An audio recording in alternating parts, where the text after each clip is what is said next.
vous êtes magistrat au départ. Voilà, d'où vient ce penchant pour l'amiable de façon générale? Mon penchant pour l'amiable n'est pas du tout naturel, puisque lorsque je suis un vieux juge, moi j'ai 32 ans de carrière, juge civiliste et commercialiste, parce que j'étais en chambre commerciale à la Cour d'appel de Paris quelques années.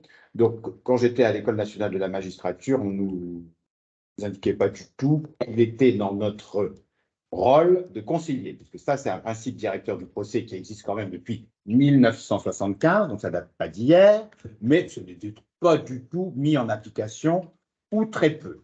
Et je n'avais reçu aucune formation à l'École nationale de la magistrature sur comment concilier, parce que ça s'apprend en réalité, si on n'a pas de formation. Certes, on peut inventer l'eau chaude, mais c'est toujours un petit problème de faire des choses sans être formé, avoir réfléchi dessus. Et je n'en avais jamais vu en juridiction. Je n'avais jamais assisté à une seule conciliation. C'est vrai que la loi de 95 sur la médiation n'existait pas à l'époque, mais il y avait déjà les conciliateurs de justice, mais que je n'avais jamais vu ni en stage, ni à l'école de la magistrature. Alors, c'est vrai que c'est grâce à un avocat, je dois le dire, que j'ai été mis dans le bain un peu forcé, je dois le dire, de l'amiable, puisque, paix à son âme, c'est Gaston Moreau, avocat pris à la Châtre. C'était le seul avocat qui avait un bureau sur mon ressort de mon tribunal d'instance de la Châtre. Un jour, il me saisit en tentative préalable de conciliation. Je ne savais même pas que ça existait. Je me suis dit, mais qu'est-ce qui lui prend?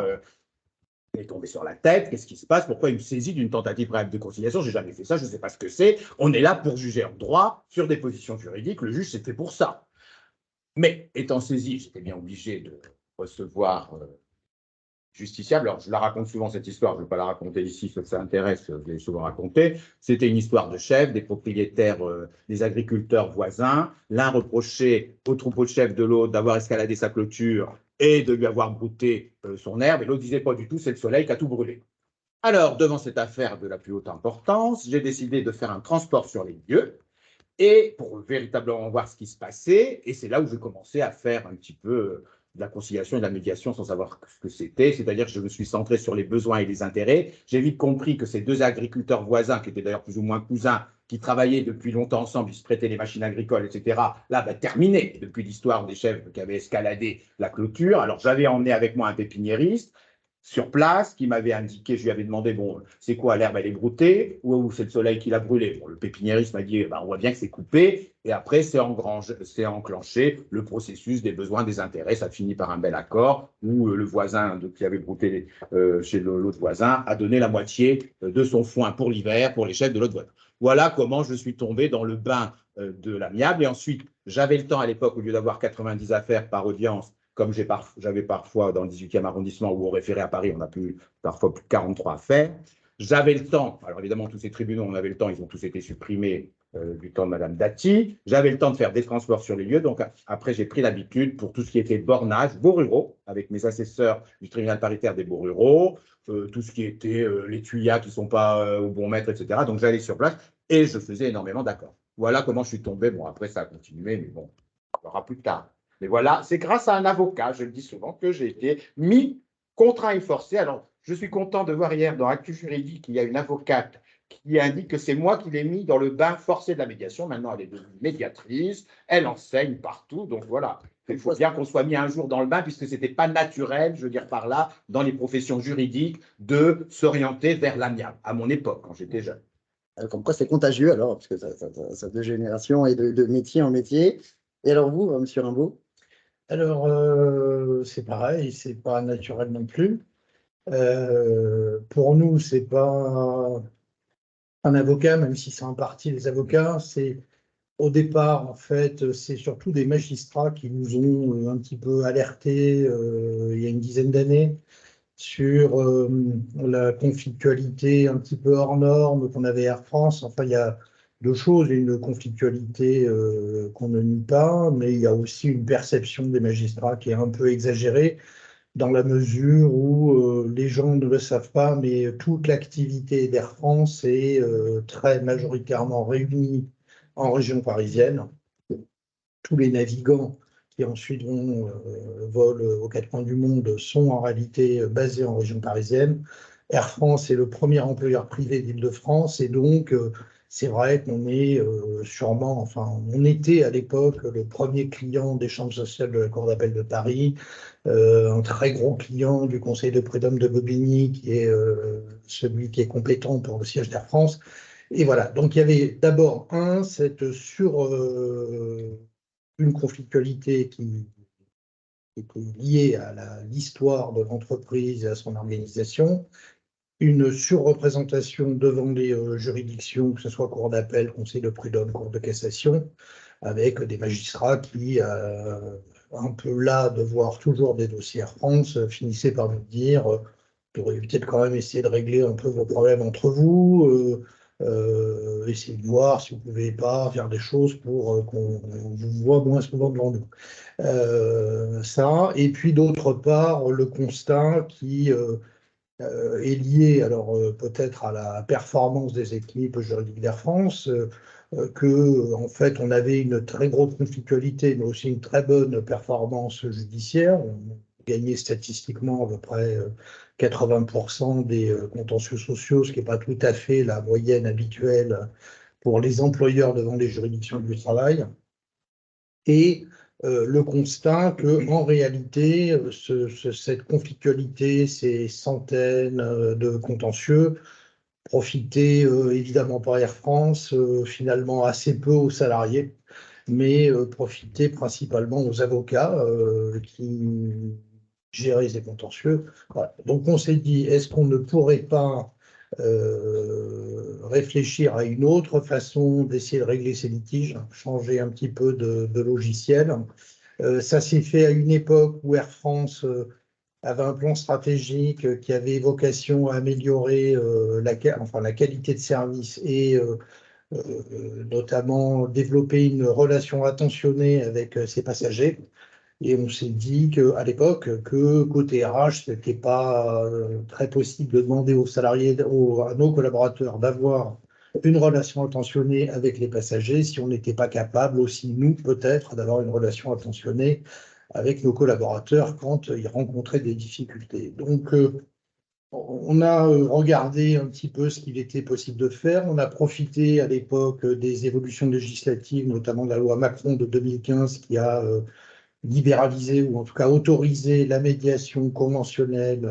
Elle existait déjà sous forme de médiation judiciaire, mais la loi de 2015 l'a autorisée de façon conventionnelle pour les litiges individuels du travail. Et donc, on a mis en place ce dispositif, alors sans savoir du tout où on allait, hein, puisque on était à l'époque la première entreprise de France à mettre en place ce type de dispositif. On a développé avec des médiateurs, je l'expliquerai si vous le souhaitez, avec des médiateurs, ce système qui permet aujourd'hui aux salariés d'Air France, lorsqu'ils ont une difficulté juridique, pensent avoir une difficulté juridique avec l'entreprise, eh bien, plutôt que de saisir le conseil de prud'homme et de se lancer dans une procédure qui va durer 5 ans, une procédure durant laquelle, évidemment, la relation de travail, la qualité de la relation de travail est un petit peu altérée. On s'est dit, on peut peut-être essayer de comprendre quel est le problème et voir si on ne peut pas le régler conventionnellement avec l'aide d'un tiers, donc avec des médiateurs. C'est comme ça qu'on a lancé ce dispositif il y a maintenant un peu plus de 5 ans, en 2018. D'accord, d'accord, d'accord, très bien. Merci pour ce point jeunesse. Donc, on va peut-être aborder maintenant ce que vous faites du coup concrètement au quotidien dans vos pratiques respectives. Alors, Monsieur le Président, vous avez mis en place, je crois, une permanence médiation à vos audiences. Est-ce que vous pouvez nous expliquer si c'est systématique, si c'est une pratique que quelqu'un vous a inspiré, que vous avez innové, comment ça se déroule aujourd'hui, comment sont choisis les médiateurs, parce qu'on a beaucoup de médiateurs dans la salle et ils sont intéressés sûrement de savoir. Les avocats aussi qui sont présents sûrement sont intéressés de connaître leurs futurs médiateurs et d'ailleurs conciliateurs. Si vous pouvez nous décrire un peu ce mécanisme. Alors, juste en préliminaire, je dirais que la médiation, puisqu'on se focalise essentiellement sur la médiation maintenant, on parlera un peu de conciliation, c'est, avant d'être un mode amiable de résolution des différends, c'est quand même, comme le dit la professeure Hoffnung, un concept philosophique, une façon de concevoir les rapports sociaux dans notre société. Soit on va tous au conflit, à la guerre, soit on essaye à un moment donné, avant d'aller à la guerre, d'essayer de voir si on ne peut pas trouver un accord. C'est quand même, il faut quand même être dans une idée que l'homme est capable, même s'il a eu un conflit, qui peut être dur avec quelqu'un, est capable de dépasser par le haut ce conflit. Alors parfois, il est bien souvent incapable de le faire sans tiers. Donc l'idée, c'est que ce tiers impartial, neutre, compétent, va l'aider à dépasser l'aspect émotionnel du conflit pour revenir à la raison, etc. Donc faut quand même, ça s'inscrit quand même dans un cadre de vision un petit peu philosophique de la société, de ce qu'on veut comme société pour demain.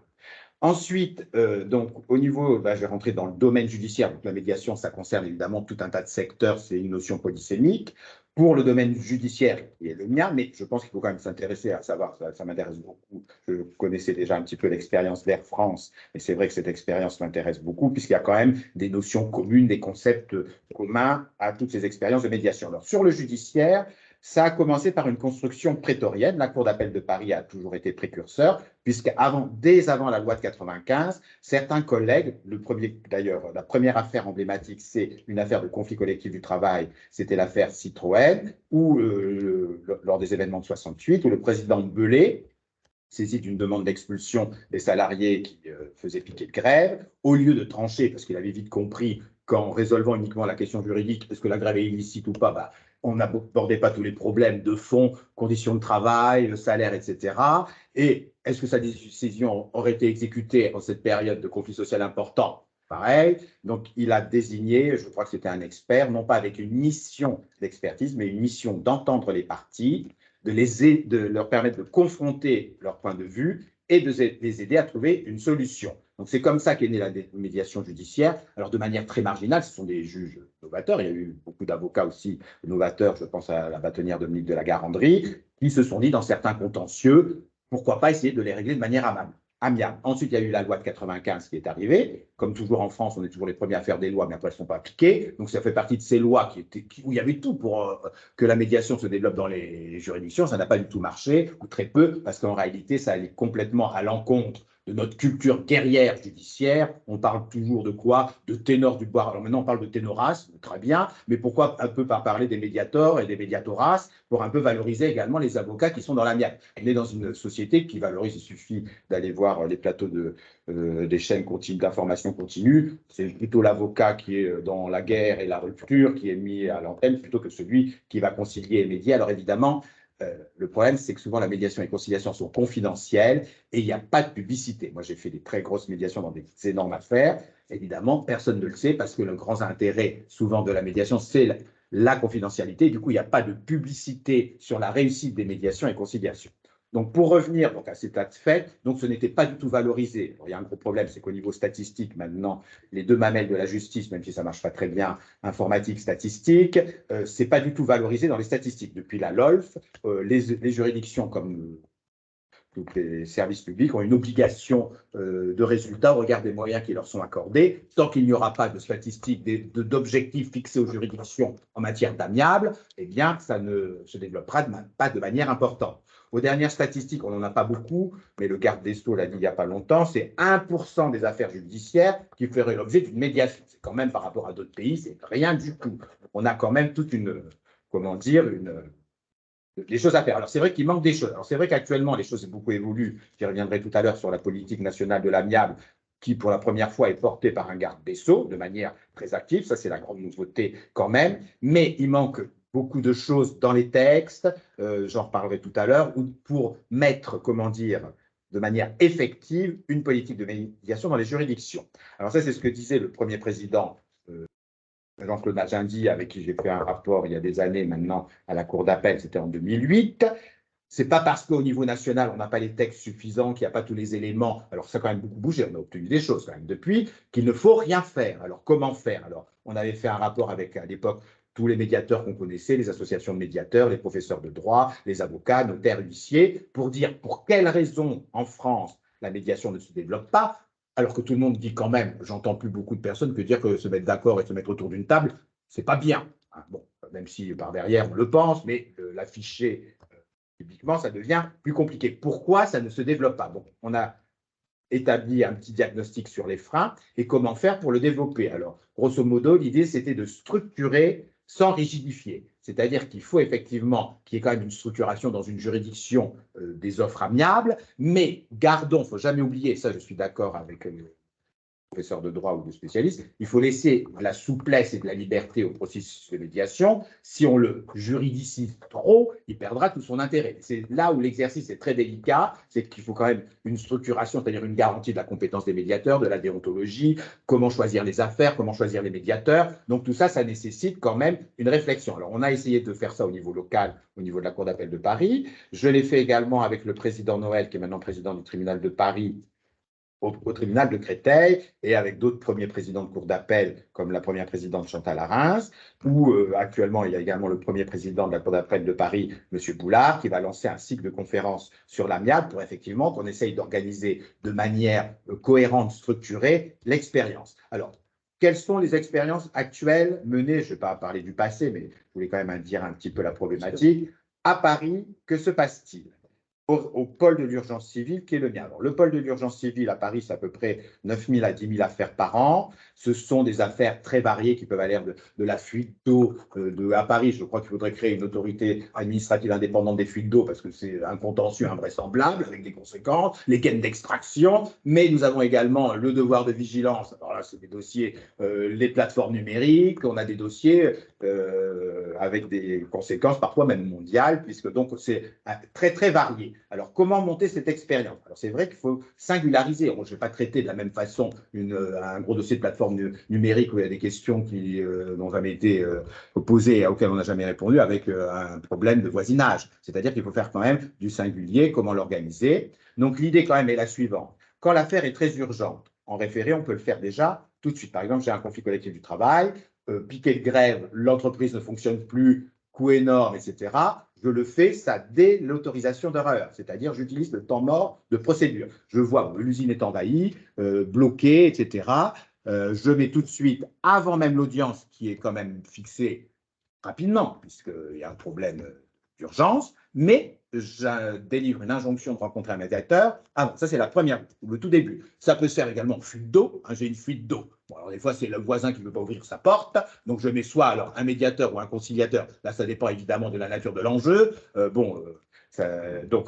Dès le départ, s'il y a une urgence, parce qu'on dit l'accord, l'amiable ne se prête pas en urgence, si, tout à fait. Et d'ailleurs, qu'est-ce qui le plus vite résout un conflit? J'en ai fait un conflit collectif du travail qui était très médiatisé, mon premier d'ailleurs à Créteil, c'était un conflit national, un problème de régularisation de sans-papiers, etc. En 5 jours, tout a été réglé. J'ai eu un autre dossier où les parties ont refusé d'aller en médiation. Que s'est-il passé?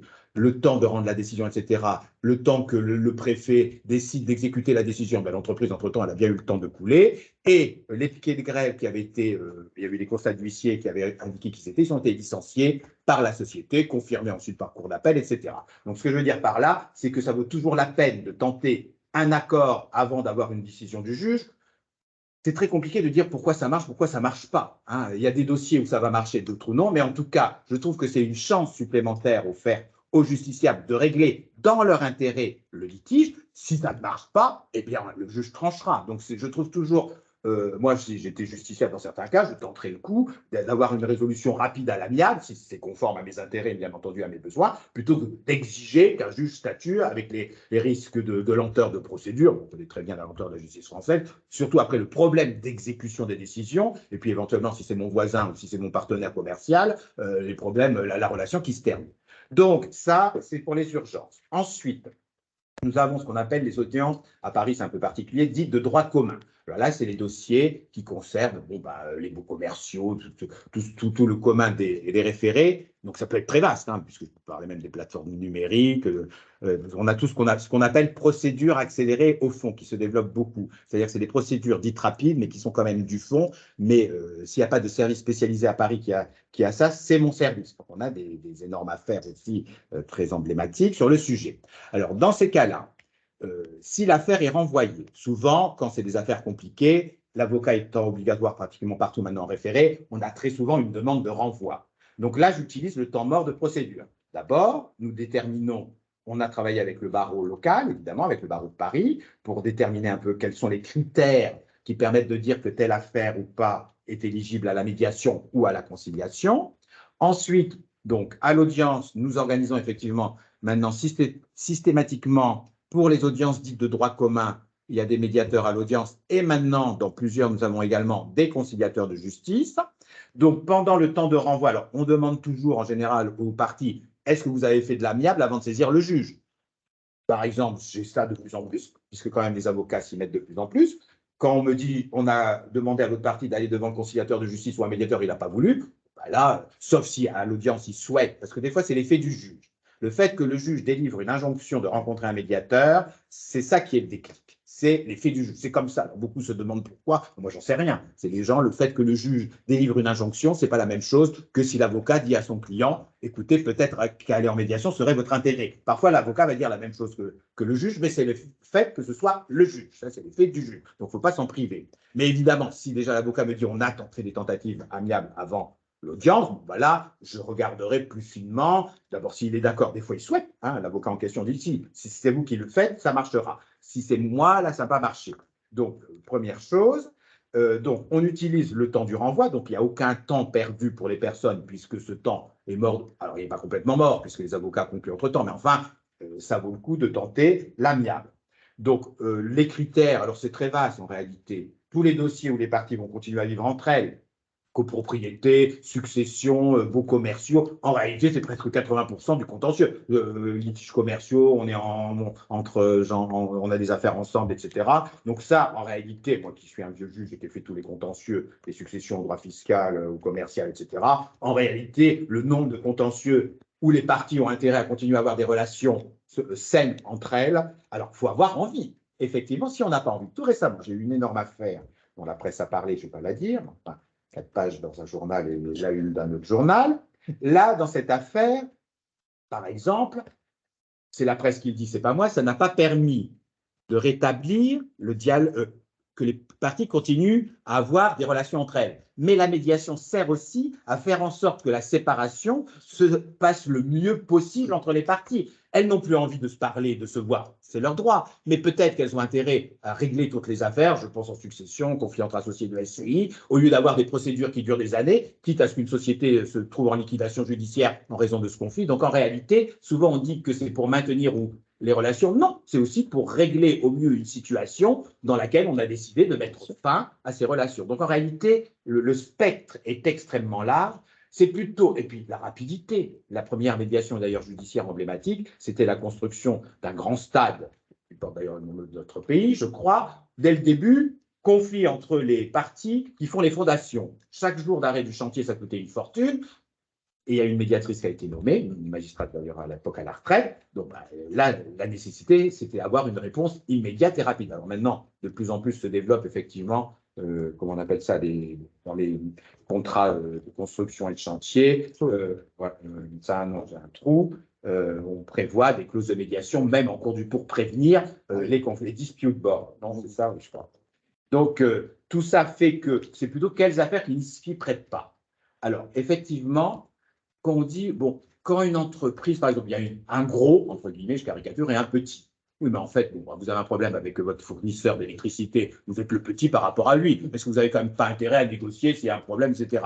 Donc, c'est plutôt quand il y a une emprise, c'est-à-dire quand il y a une personne qui n'est pas en capacité, en liberté de négocier. Alors là, je pense que c'est plutôt au médiateur ou au conciliateur à dire j'arrête, parce que c'est difficile de le savoir, nous, quand on est juge, s'il y a une emprise ou pas. Alors, si on nous le dit qu'il y a des éléments, ou la violence en matière familiale, c'est interdit. Donc, c'est plutôt quelles affaires qui ne s'y prêtent pas, ou ça m'est arrivé en cours d'appel, on voulait absolument, je me rappelle de ce cas-là, c'était, et puis je terminerai sur ce cas, c'était une affaire de servitude, de bon père de famille, c'est-à-dire les voisins disaient j'ai une servitude de passage, l'autre disait pas du tout. J'ai proposé la médiation, les parties ont dit non. Très bien. En réalité, ils voulaient qu'on étudie tout un tas de vieux papiers. Bon, c'est notre travail, hein, de 1800, savoir. La cour, j'étais à la cour d'appel, on a étudié tout ça, et on a fini par dire oui, il y a bien une servitude de bon père de famille au vu des titres de propriété. Mais il manquait les éléments pour établir l'assiette de la servitude. Je réouvre les débats pour demander aux avocats qui me donnent ces éléments, et je me dis tiens, pourquoi pas reproposer la médiation? Là, je n'y croyais pas du tout, je le dis franchement. Mais bon, ça ne mange pas de pain non plus. Hein. Et là, tout le monde dit oui, alors qu'il y avait plusieurs parties. Mais là, j'ai compris pourquoi ils avaient intérêt à vivre ensemble, que la servitude pose le moins de problèmes entre voisins. Ils avaient envie de quand même, ils voulaient savoir s'ils avaient une servitude ou pas, mais après ils étaient d'accord à faire une servitude qui embête le moins possible tout le monde. Donc c'est un peu d'ailleurs la césure qui arrive dans les nouveaux procès. Donc ce qu'on fait donc au référé, c'est essentiellement des permanences de médiateurs donc à l'audience. On utilise le temps mort de la procédure. Ça m'arrive aussi en expertise maintenant. Dans les audiences d'expertise, par exemple, j'ai eu une affaire avec 2 tours, 43 000 désordres. Là, effectivement, il y a des désordres. Bon, alors c'est vrai que c'était une tour qui n'avait pas son siège social à Paris, donc je me posais beaucoup de questions pourquoi les avocats étaient venus à Paris. Après, j'ai dû penser, puisque nous, on est quand même très novateurs et innovants en matière de médiation, c'est peut-être parce qu'ils voulaient la médiation. Donc je leur ai dit, vous ne serez pas déçus, vous êtes venus à Paris extrêmement pour avoir une médiation, vous l'aurez. Mais bon, c'est vrai que alors, ça m'arrive de le faire avant l'expertise. Par exemple, si c'est un problème de vente en l'état futur d'achèvement, on devait peindre les volets en rose, on les a peints en bleu. Est-ce que ça nécessite une mesure d'expertise, hein? Vous n'avez pas discuté ensemble, vous avez peut-être discuté avant, peut-être que l'entreprise va passer pour repeindre les volets. Par contre, là, 34 000 désordres, c'est vrai que bon. Alors, ce que j'ai fait, je l'ai fait en même temps. C'est-à-dire, alors j'ai dit d'abord aux avocats, je vais réfléchir. C'est très compliqué, ma tête a besoin de réfléchir beaucoup. Donc, soit je vais le faire avant, ou soit en même temps. Alors, c'est vrai que là, je l'ai fait. Alors, pourtant, ils étaient plus de 25 avocats, je ne sais plus combien. C'est-à-dire, j'ai ordonné l'expertise, donc il y avait des désordres, mais en même temps, j'ai délivré une injonction de rencontrer un médiateur. J'ai pensé qu'il n'irait jamais. Eh bien, ils y sont allés. Et sur les 34 000 désordres, il ne reste plus que 3 séries de désordres à l'expert. Parce qu'il y avait tout un tas de trucs qui ont pu être réglés par les entreprises, etc. Donc, ce que je veux dire par là, c'est que j'utilise beaucoup maintenant, et ça marche très bien, soit avant, quand c'est vraiment un problème de, en fait, le chef, le plombier qui s'est engueulé avec le couvreur, bon, bah, peut-être que là, on peut retrouver une solution. Par contre, quand il y a vraiment, voilà, il y a un problème de risque d'écroulement de l'immeuble, de fondation sérieux, je le fais en même temps. Et là, je dis aux avocats, aux parties, vous choisissez le moment, soit avant, soit après. Et en fait, ça marche pas mal. La combinaison, d'ailleurs, les experts me le disent, hein, et puis d'abord, j'ai des résultats puisque j'homologue beaucoup d'accords. Donc voilà à peu près les cas où on ordonne la médiation. Ça peut arriver en délibéré. Quand je vois que je vais rendre une décision complètement absurde, ça peut arriver que l'application de la règle de droit, une fois j'avais une histoire d'immeuble, j'appliquais le droit, il y avait un appartement, on ne pouvait plus y rentrer. C'est-à-dire que c'était comme ça. C'est-à-dire qu'on appliquait le règlement de copropriété, etc., avec quelques erreurs de droit de l'un et l'autre. Le résultat final de l'arrêt, c'était qu'il y avait un appartement, on ne pouvait plus y rentrer, que j'appelle la décision complètement absurde. Donc, ça peut, et on peut s'en apercevoir en réalité que lorsqu'on a bien étudié tous les dossiers, les moyens, ou à l'audience. Maintenant, je fais beaucoup de débats interactifs dans les affaires qui le méritent, c'est-à-dire où il y a un vrai problème avec les avocats, et c'est à l'audience qu'on s'aperçoit que là, quand même, bon, et d'ailleurs, c'est assez, au début, c'était pas trop bien perçu, mais maintenant, bon, voilà, quand les avocats connaissent bien leur dossier, ont intérêt à trouver une solution efficace pour leurs clients, c'est tout à fait accepté. On explique pour quelles raisons, mais il faut faire du singulier, c'est-à-dire aussi, et voilà, bon, j'arrête sur un peu à peu près là. Alors, évidemment, c'est une politique de juridiction, ça je le rappelle, qui est complètement coordonnée par le président du tribunal, sous la houlette de la cour d'appel, évidemment. Donc, ce n'est pas des politiques personnelles de juges qui décident. Et ce n'est pas tous les dossiers qui y vont, parce que j'ai souvent cette critique qui m'agace beaucoup. D'ailleurs, j'ai même appris que certains avocats le disent à la cour d'appel quand ils vont plaider sur des affaires de référé, tout va en médiation. Non, c'est entre 15% et 20% des affaires renvoyées, tout n'étant pas renvoyé. Donc, je dirais que ça fait à peu près 10-12% des affaires du service des référés qui vont devant le médiateur ou conciliateur. Il pourrait y en avoir d'ailleurs beaucoup plus à mon avis. Merci beaucoup, très intéressant. On va interroger Franck Rimbaud donc sur ce dispositif mis en place chez Air France. Donc, on va un peu tout savoir. C'est fascinant. Vous avez donc institutionnalisé la médiation et je crois vous la proposez comme une option au personnel donc d'Air France. Et vous allez me dire à quel moment est-ce que c'est lorsque ils ont déjà une velléité judiciaire? Est-ce que c'est peut-être même en pré-contentieux, en anticipation du contentieux? Comment vous communiquez vis-à-vis de ça? Est-ce que peut-être les salariés y vont représenter, accompagner la place des avocats dans ces médiations lorsqu'elles arrivent? Qui paye ces médiations? Voilà un peu les questions qu'on a. OK.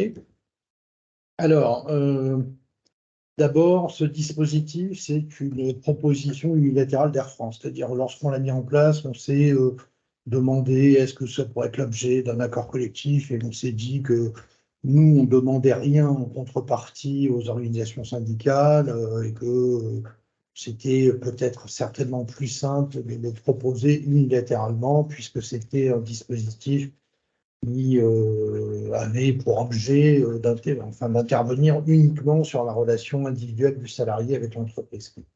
Donc, comment ça fonctionne concrètement? C'est un dispositif qui est disponible. Lorsqu'on l'a lancé, on a fait un petit peu de communication en interne. Donc, le dispositif est présenté sur l'intranet de l'entreprise. Il y a sur l'intranet de l'entreprise une page, je pense dans toutes les entreprises, une page RH. Et il y a une partie dans cette page RH sur le dispositif de médiation juridique qui explique aux salariés que si à un moment ils ont une difficulté, un litige avec l'entreprise, quelle que soit la thématique, ça peut être un problème de déroulement de carrière, de rémunération, ça peut être un problème de malaise au travail, donc tous les sujets qui sont susceptibles de nourrir un contentieux avec le Conseil de prud'homme, eh bien, il existe ce dispositif alternatif offert par Air France. Alors, ça peut sembler peut-être un peu étrange à certaines entreprises. Enfin, nous, on a une particularité, et c'est pour ça que le dispositif chez nous fonctionne aussi bien, c'est qu'on a chez Air France extrêmement peu de turnover. Ça change un peu depuis quelques années avec la crise Covid. Mais le taux normal de turnover chez Air France habituel, c'est moins de 0,5%.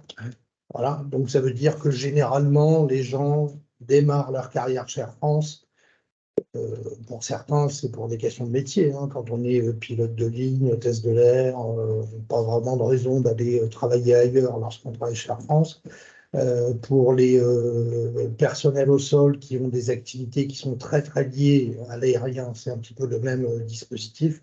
Voilà. Et donc, ça veut dire que lorsqu'on a un conflit avec l'entreprise, lorsqu'on a un problème de rémunération, dans une entreprise entre guillemets normale, généralement les gens attendent soit d'être licenciés, soit de démissionner pour ensuite demander le paiement des heures sup qu'ils ont faites, des primes qu'on leur a pas versées. Chez nous, les gens ne peuvent pas, puisqu'il y a des prescriptions, donc généralement, on a du contentieux, et lorsque on parlait de cette grosse quantité de contentieux, c'était à 80% du contentieux de l'exécution du contrat de travail. Et c'est toujours à 80% du contentieux de l'exécution. On auront assez peu de contrats, et donc voilà, c'est à plus de 80% du contentieux de l'exécution. Donc c'est particulièrement adapté. La proposition. Donc, sur ce site intranet, on présente le dispositif donc, de médiation. On dit aux collaborateurs, si vous souhaitez essayer de régler votre problème par la voie de la médiation, eh bien, Air France vous propose 6 médiateurs. Donc, il y a 6 médiateurs qu'on a choisis nous, c'est le choix qu'on a fait. Qu'on a choisi parmi des médiateurs qu'on avait pratiqués lors de médiation judiciaire, qui, dans notre expérience, étaient des médiateurs qui avaient les qualités qu'on attendait, nous, dans dans ce qu'était notre vision d'une médiation efficace, c'est-à-dire des gens qui ont une capacité, alors c'est beaucoup des qualités de curiosité, d'empathie, donc une capacité à comprendre ce qui est important pour l'un et l'autre, et à parfois, souvent, proposer des solutions un peu alternatives par rapport à la demande exprimée. On propose ces 6 médiateurs. Lorsqu'on a mis en place le dispositif, on leur a demandé de faire des petites capsules vidéo dans lesquelles ils se présentent, ils disent qui ils sont et pourquoi ils pensent que la médiation est un dispositif efficace. Le salarié choisit un médiateur parmi ces 6 médiateurs. La demande arrive à la direction juridique sociale d'Air France. Elle est analysée par des juristes.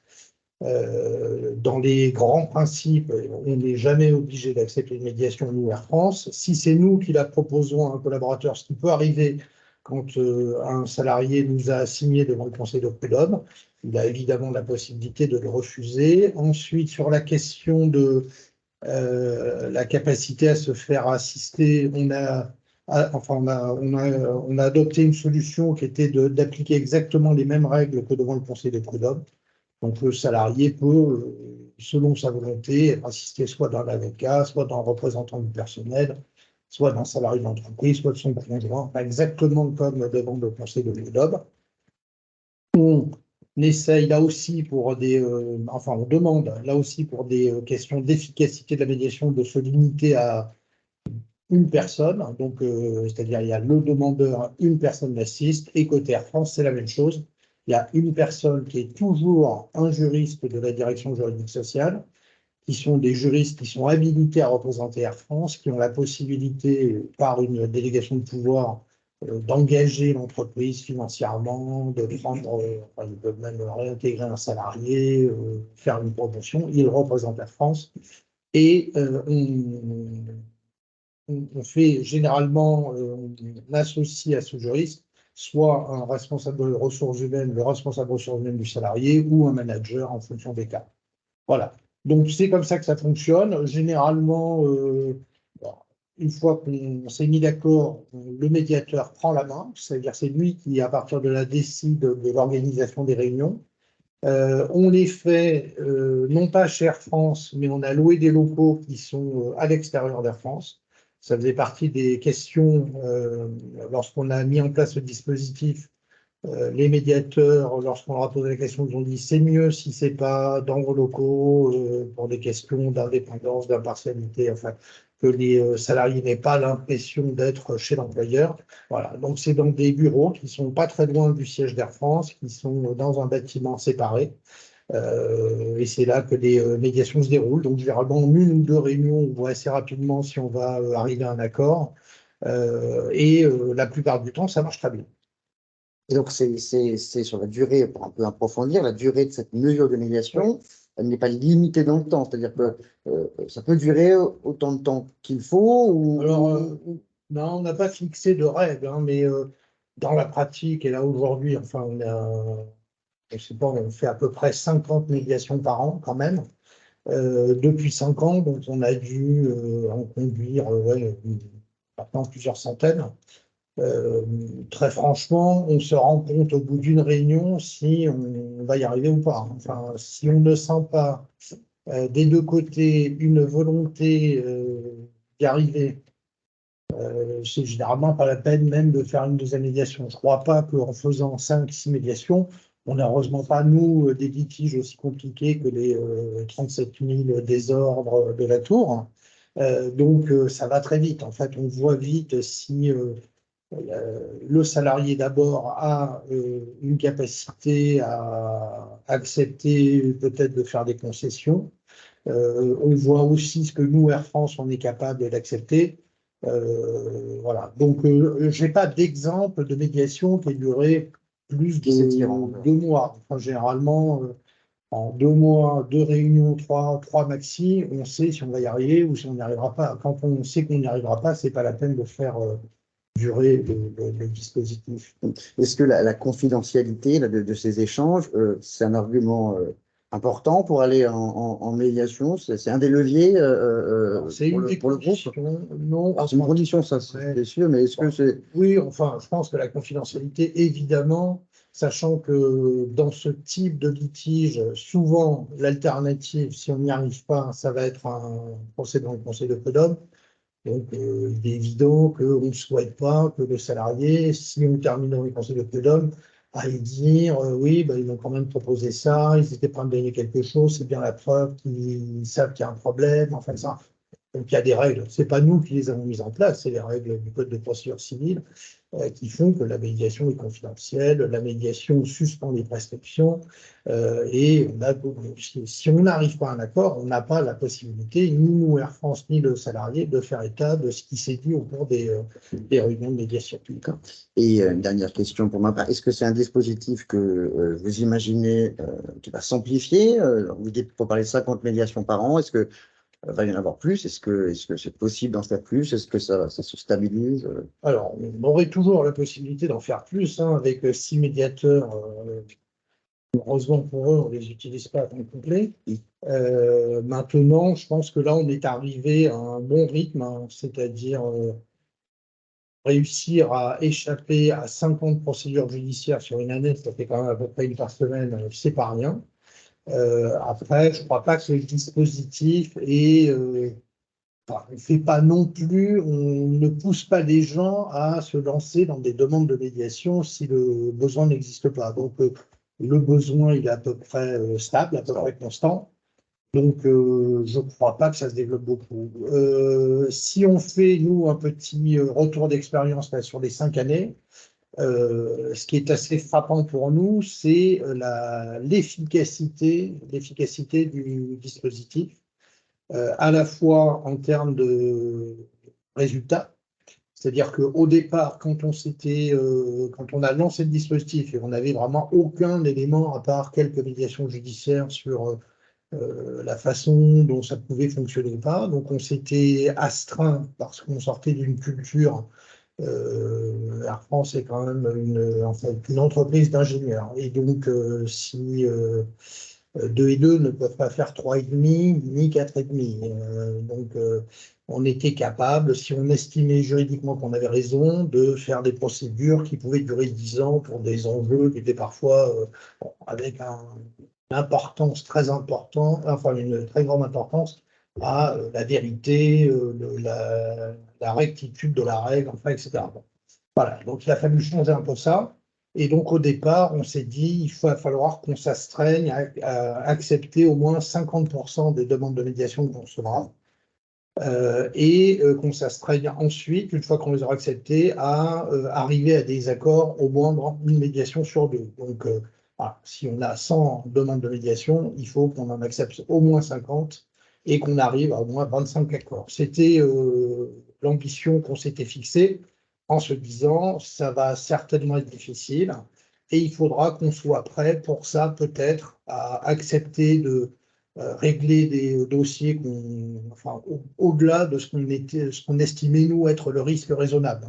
On soit prêt peut-être à surfinancer un peu pour acheter l'accord. Et en réalité, on s'est rendu compte dès la première année, très très vite, qu'en réalité, on acceptait plutôt, on était à entre 75 et 80% d'acceptation des demandes de médiation. On refusait finalement très peu de demandes de médiation. Et d'autre part, que dans les médiations qu'on acceptait, on a été très très vite à 80% de succès. C'est-à-dire que dans 80% des cas, on arrivait à des accords de médiation qui permettaient de mettre fin au litige. Ce qu'on avait, nous, anticipé ou imaginé, c'est-à-dire le fait qu'il faille acheter les accords, en fait, on s'est rendu compte en faisant des stats sur quelques années qu'en réalité, c'est plutôt l'inverse. Si en fait, on évaluait, nous, le risque à 100, au départ, on se disait qu'il faudra peut-être qu'on soit prêt à payer 120, 125 pour réussir à avoir un accord. Et le constat, c'est que généralement, on trouve des accords plutôt à 85. C'est-à-dire qu'on s'est rendu compte, ce qu'on ne savait pas, que pour le salarié aussi, le fait de régler son litige très rapidement, le fait de retrouver une relation de travail harmonieuse, de réussir à se sortir ce problème de l'esprit, eh bien, permettait de trouver, enfin, avait pour lui aussi un prix et qu'il était prêt à renoncer plus que ce qu'on imaginait à une partie de ses demandes. Dernier constat sur ce bilan, c'est que très souvent, et vous l'avez dit, Monsieur le Président, on se rend compte par la médiation on peut trouver très souvent des solutions qui n'ont rien à voir avec la demande qui est exprimée au départ. On se rend compte souvent que la demande qui au départ était une demande indemnitaire pour harcèlement ou pour discrimination de carrière, en discutant avec la personne directement et avec un médiateur, c'est souvent des gens qui se sont à un moment très investis et qui n'ont pas enfin qui n'ont pas reçu la reconnaissance qu'ils espéraient. C'est des gens à qui peut-être à un moment des managers ont fait des promesses qui n'ont pas été tenues. Donc c'est souvent du ressentiment qui finit par générer cette situation conflictuelle qui finit par se traduire par une demande indemnitaire. Et en discutant, on arrive à traiter ces sujets et à repartir sur de nouvelles bases. Et donc on a très souvent des situations dans lesquelles on part avec une demande indemnitaire et où, en fait, en faisant évoluer la personne, en la changeant d'environnement, en la réorientant professionnellement, on arrive à des solutions qui ne sont plus des solutions indemnitaires. Et ça, c'est des choses qu'on ne peut pas faire alors qu'on va voir le juge. Enfin, le juge n'a pas la possibilité de dire cette personne qui est mécanicien avion, eh ben, je pense qu'elle serait peut-être plus heureuse dans un autre emploi et donc je vais leur donner sa mutation. Enfin, voilà. Donc c'est vraiment un dispositif qui, pour nous, fonctionne très au-delà de ce qu'on imaginait et d'une façon qui n'est pas exactement celle qu'on imaginait. Donc il y a très souvent des discussions qui sont des discussions chiffrées, mais pas uniquement. Oui, c'est ça, c'est qu'on se rend compte en pratique dans l'intimité d'une salle. Je les demande, en fait, ce que vous dites, c'est qu'elles sont pas si déraisonnables que ça. Et en fait, elles se recentrent un peu sur l'essentiel, Ouais. peut-être en s'écoutant. Exactement. Et de la même façon, ça aussi, ça a été une surprise. C'est-à-dire que le fait de pouvoir expliquer aussi parfois directement au salarié les raisons pour lesquelles on ne peut pas lui donner ce qu'il demande, on ne peut pas faire ce qu'il demande, eh bien, il y a eu plusieurs dossiers dans lesquels on avait des demandes de médiation dans lesquelles on n'a pas abouti. Et pour autant, le salarié, après, n'a pas saisi le conseil de prud'homme. Voilà. C'est-à-dire que le fait de lui expliquer les raisons pour lesquelles, pour l'entreprise, sa demande n'était pas recevable ou n'était pas accessible, ça suffit parfois à Désamorcer. l'amener, ouais, voilà, désamorcer le conflit. Ok, bah, très intéressant pour nous les médiateurs, très inspirant, je pense, j'espère, pour beaucoup d'autres groupes également. Et même, je pense que ça peut concerner des très grandes et peut-être à terme des moyennes, peut-être même petites entreprises. C'est très inspirant. Alors, juste, je vais encore poser une question à mes invités, mais si vous avez des questions, il y a une rubrique Q&R que vous voyez en haut de votre écran. N'hésitez pas à poser vos questions. On a des médiateurs juristes médiation que je vais présenter juste après, Gaëtan Espidé et Eva Kalinzinska, qui sont là, qui vont modérer et prendre vos questions et les poser pour vous ou directement vous donner la parole d'ailleurs pour ceux qui lèveront la main et qui ont une question à poser. Alors, sur les résultats là, de cette politique que vous menez, Monsieur le Président, au niveau de votre pratique à vous, vous avez indiqué tout à l'heure que 10-12% des cas vont en médiation. Est-ce que vous savez combien n'en reviennent pas et combien restent en médiation? Alors, ça et d'autres statistiques que vous voudriez nous fournir sur l'efficacité de la médiation ou non? Alors, l'évaluation, évidemment, d'une politique, c'est essentiel. On sait très bien qu'en France, on a une très faible culture de l'évaluation. Et pour évaluer effectivement les expériences de médiation, c'est très compliqué puisqu'on n'a pas du tout les outils statistiques qu'il faudrait. Alors, ça change, en tout cas, à la chancellerie, ils sont très conscients de cette problématique et ils travaillent actuellement sur le sujet, puisqu'effectivement, si on veut faire une politique publique nationale de l'amiable, c'est quoi une politique? C'est objectif, moyen, évaluation. Donc, j'espère que nous aurons. Alors, évidemment, l'informatique dans la justice, je ne vais pas faire de commentaires, j'ai une obligation de réserve, mais il y a un projet Portalis que nous attendons depuis des années maintenant, qui ne vient pas. Donc, on nous dit qu'on ne peut pas modifier les outils statistiques tant qu'il n'y a pas Portalis. Mais on peut quand même le faire, je pense.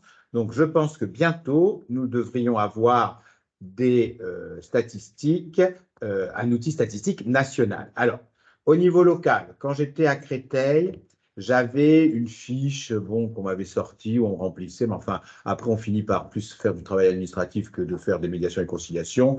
Donc, j'ai arrêté vite fait. Actuellement, ce qu'on fait lorsqu'on a des permanences de médiateurs, c'est aux médiateurs qu'on donne une fiche qu'ils doivent nous remplir lorsqu'on délivre une injonction de rencontrer un médiateur. Donc, qui est venu, qui n'est pas venu, est-ce qu'ils acceptent ou pas la médiation? Si oui, alors nous, on fait très peu de médiation judiciaire, pratiquement c'est que de la conventionnelle. C'est-à-dire que j'ai un modèle, une ordonnance d'injonction de rencontrer un médiateur qui indique que s'il est parti lors de la première réunion d'information, qui là est gratuite, si, en général, quand ils veulent aller en médiation, ils veulent souvent bien commencer tout de suite la médiation. Donc, si on commence à dire, c'est renvoyé à l'audience, je ne sais quand, il va falloir provisionner, Non. Donc, la plupart des médiations se font en conventionnel, maintenant, en tout cas dans mon service, ce qui permet d'en faire énormément autrement, vu qu'on a un gros problème d'effectifs de greffe. Donc, si on faisait énormément de médiation judiciaire, eh bien, on serait en embolie. Donc, ça, c'est aussi une raison matérielle. Donc, ça se transforme souvent en médiation conventionnelle. Et dans cette fiche, donc, les médiateurs nous indiquent s'il y a accord ou pas. En réalité, ce que je fais souvent, moi, c'est que je fais mes comptes personnels. Alors, parfois, je le publie sur LinkedIn suite à une audience, combien de désistements suite à médiation, mais en fait, je m'aperçois régulièrement que ça marche. D'abord, j'ai beaucoup d'accords que j'homologue hein, dans certaines affaires très importantes. J'en ai fait dans des dossiers qui avaient des enjeux. Alors, quand j'étais en chambre commerciale à la Cour d'appel de Paris, j'en ai fait entre sociétés pétrolières. Alors, en matière commerciale, il faut dire que c'est très rare quand même qu'on homologue l'accord, puisque j'étais notamment dans un contentieux de tout ce qui était franchise où le secret de fabrication est très important. Donc, en matière commerciale, c'était souvent des désistements.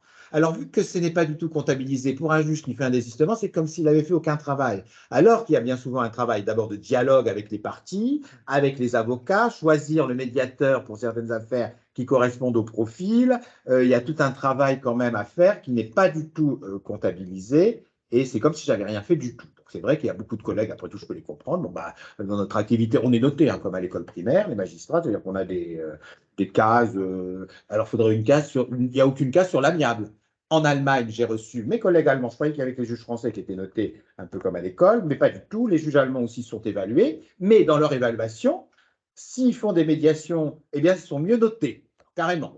Alors que nous, c'est l'inverse. Moi, j'ai eu beaucoup d'ennuis dans ma carrière à cause de l'amiable, parce qu'on me reprochait, effectivement, j'ai eu une présidente de chambre qui m'avait interdit de faire de la médiation à l'audience parce que je lui avais demandé la raison, c'est mauvais pour les statistiques. Donc ça, c'est une réforme essentielle, l'évaluation. Alors moi, j'ai une évaluation que je fais dans mon service personnel, mais c'est vrai qu'il faudrait avoir une évaluation quand même beaucoup plus fine afin qu'on sache exactement nos résultats. Mais je peux dire que ça marche aussi bien mes conciliateurs que mes médiateurs. Alors après, il y en a qui réussissent, c'est comme dans tous les métiers. Hein. Il y a des médecins qui opèrent mieux, les dentistes qui soignent mieux. Bon, ben, il y a des médiateurs qui réussissent mieux que d'autres. Hein. C'est la vie, ça. Hein. Après, c'est vrai que le choix, le profil du médiateur ou du conciliateur, selon l'affaire, donc ce qui implique pour moi, il faut absolument qu'il y ait ce qu'avait fait le premier président Magendie, le président Noël à Créteil ou la première présidente Chantal Arin, c'est des unités de mode amiable dans les juridictions où se rencontrent fréquemment les médiateurs, les conciliateurs, les avocats, les juges, parce que je pense que l'intérêt de la médiation, comme le disait le premier président André, c'est un moment d'humanité dans des procédures parfois kafkaïennes. Là, on sait très bien qu'on ne voit plus personne. Par exemple, dans le tribunal de Paris, où il faut avoir des badges pour aller partout. Avant, on pouvait rencontrer les avocats dans l'ancien palais, à la buvette, dans les couloirs. À l'époque, on fumait sur les marches où on fumait. Maintenant, on ne fume plus et on badge partout. Donc, à mon sens, l'intérêt de la médiation et de la conciliation, c'est de réintroduire de l'humanité, et même entre rapports des acteurs judiciaires. Donc, je pense qu'il faut se connaître pour que les juges, et d'ailleurs dans mon service, je ne sais pas moi qui choisis les médiateurs qui font les permanences. D'abord, on reçoit toutes les candidatures.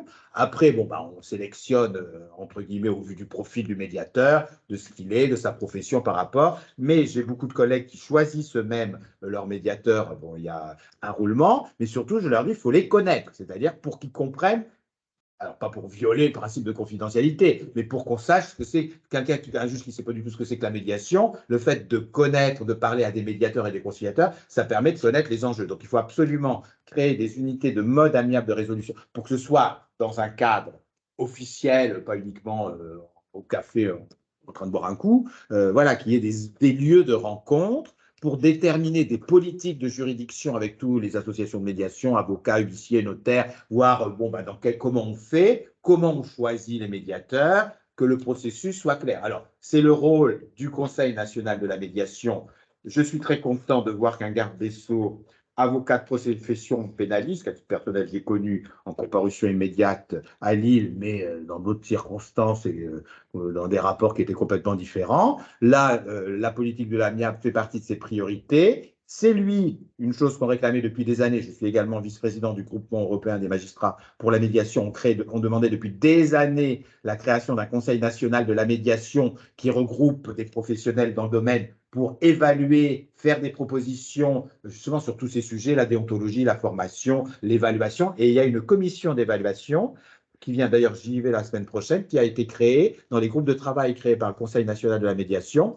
Il y a un groupe sur l'évaluation. Comment évaluer? Parce que toutes ces questions, en réalité, sont actuellement laissées un petit peu en jachère et chacun fait un petit peu ses pratiques. Donc, il faut absolument qu'il y ait une réflexion quand même nationale avec des lignes directrices pour qu'on sache un petit peu comment ça se passe. Le fait de ne pas connaître non plus fait que les gens ont peur et n'ont pas envie de s'en lancer dans le dispositif. Alors, il y a un autre dispositif d'ailleurs qui a été mis en place par le garde des Sceaux, faisant partie des deux dispositifs, je connais un peu. Il a désigné 9 ambassadeurs de l'amiable, dont je fais partie, donc 3 magistrats, 3 avocats et 3 professeurs de droit qui sont investis dans le domaine, où on va dans toutes les cours d'appel pour essayer justement de ça, parce qu'il y a des endroits où il se passe des choses très intéressantes et qu'on ne connaît même pas. Donc, ce sera récolter un petit peu les expériences individuelles qui se passent dans toutes ces juridictions.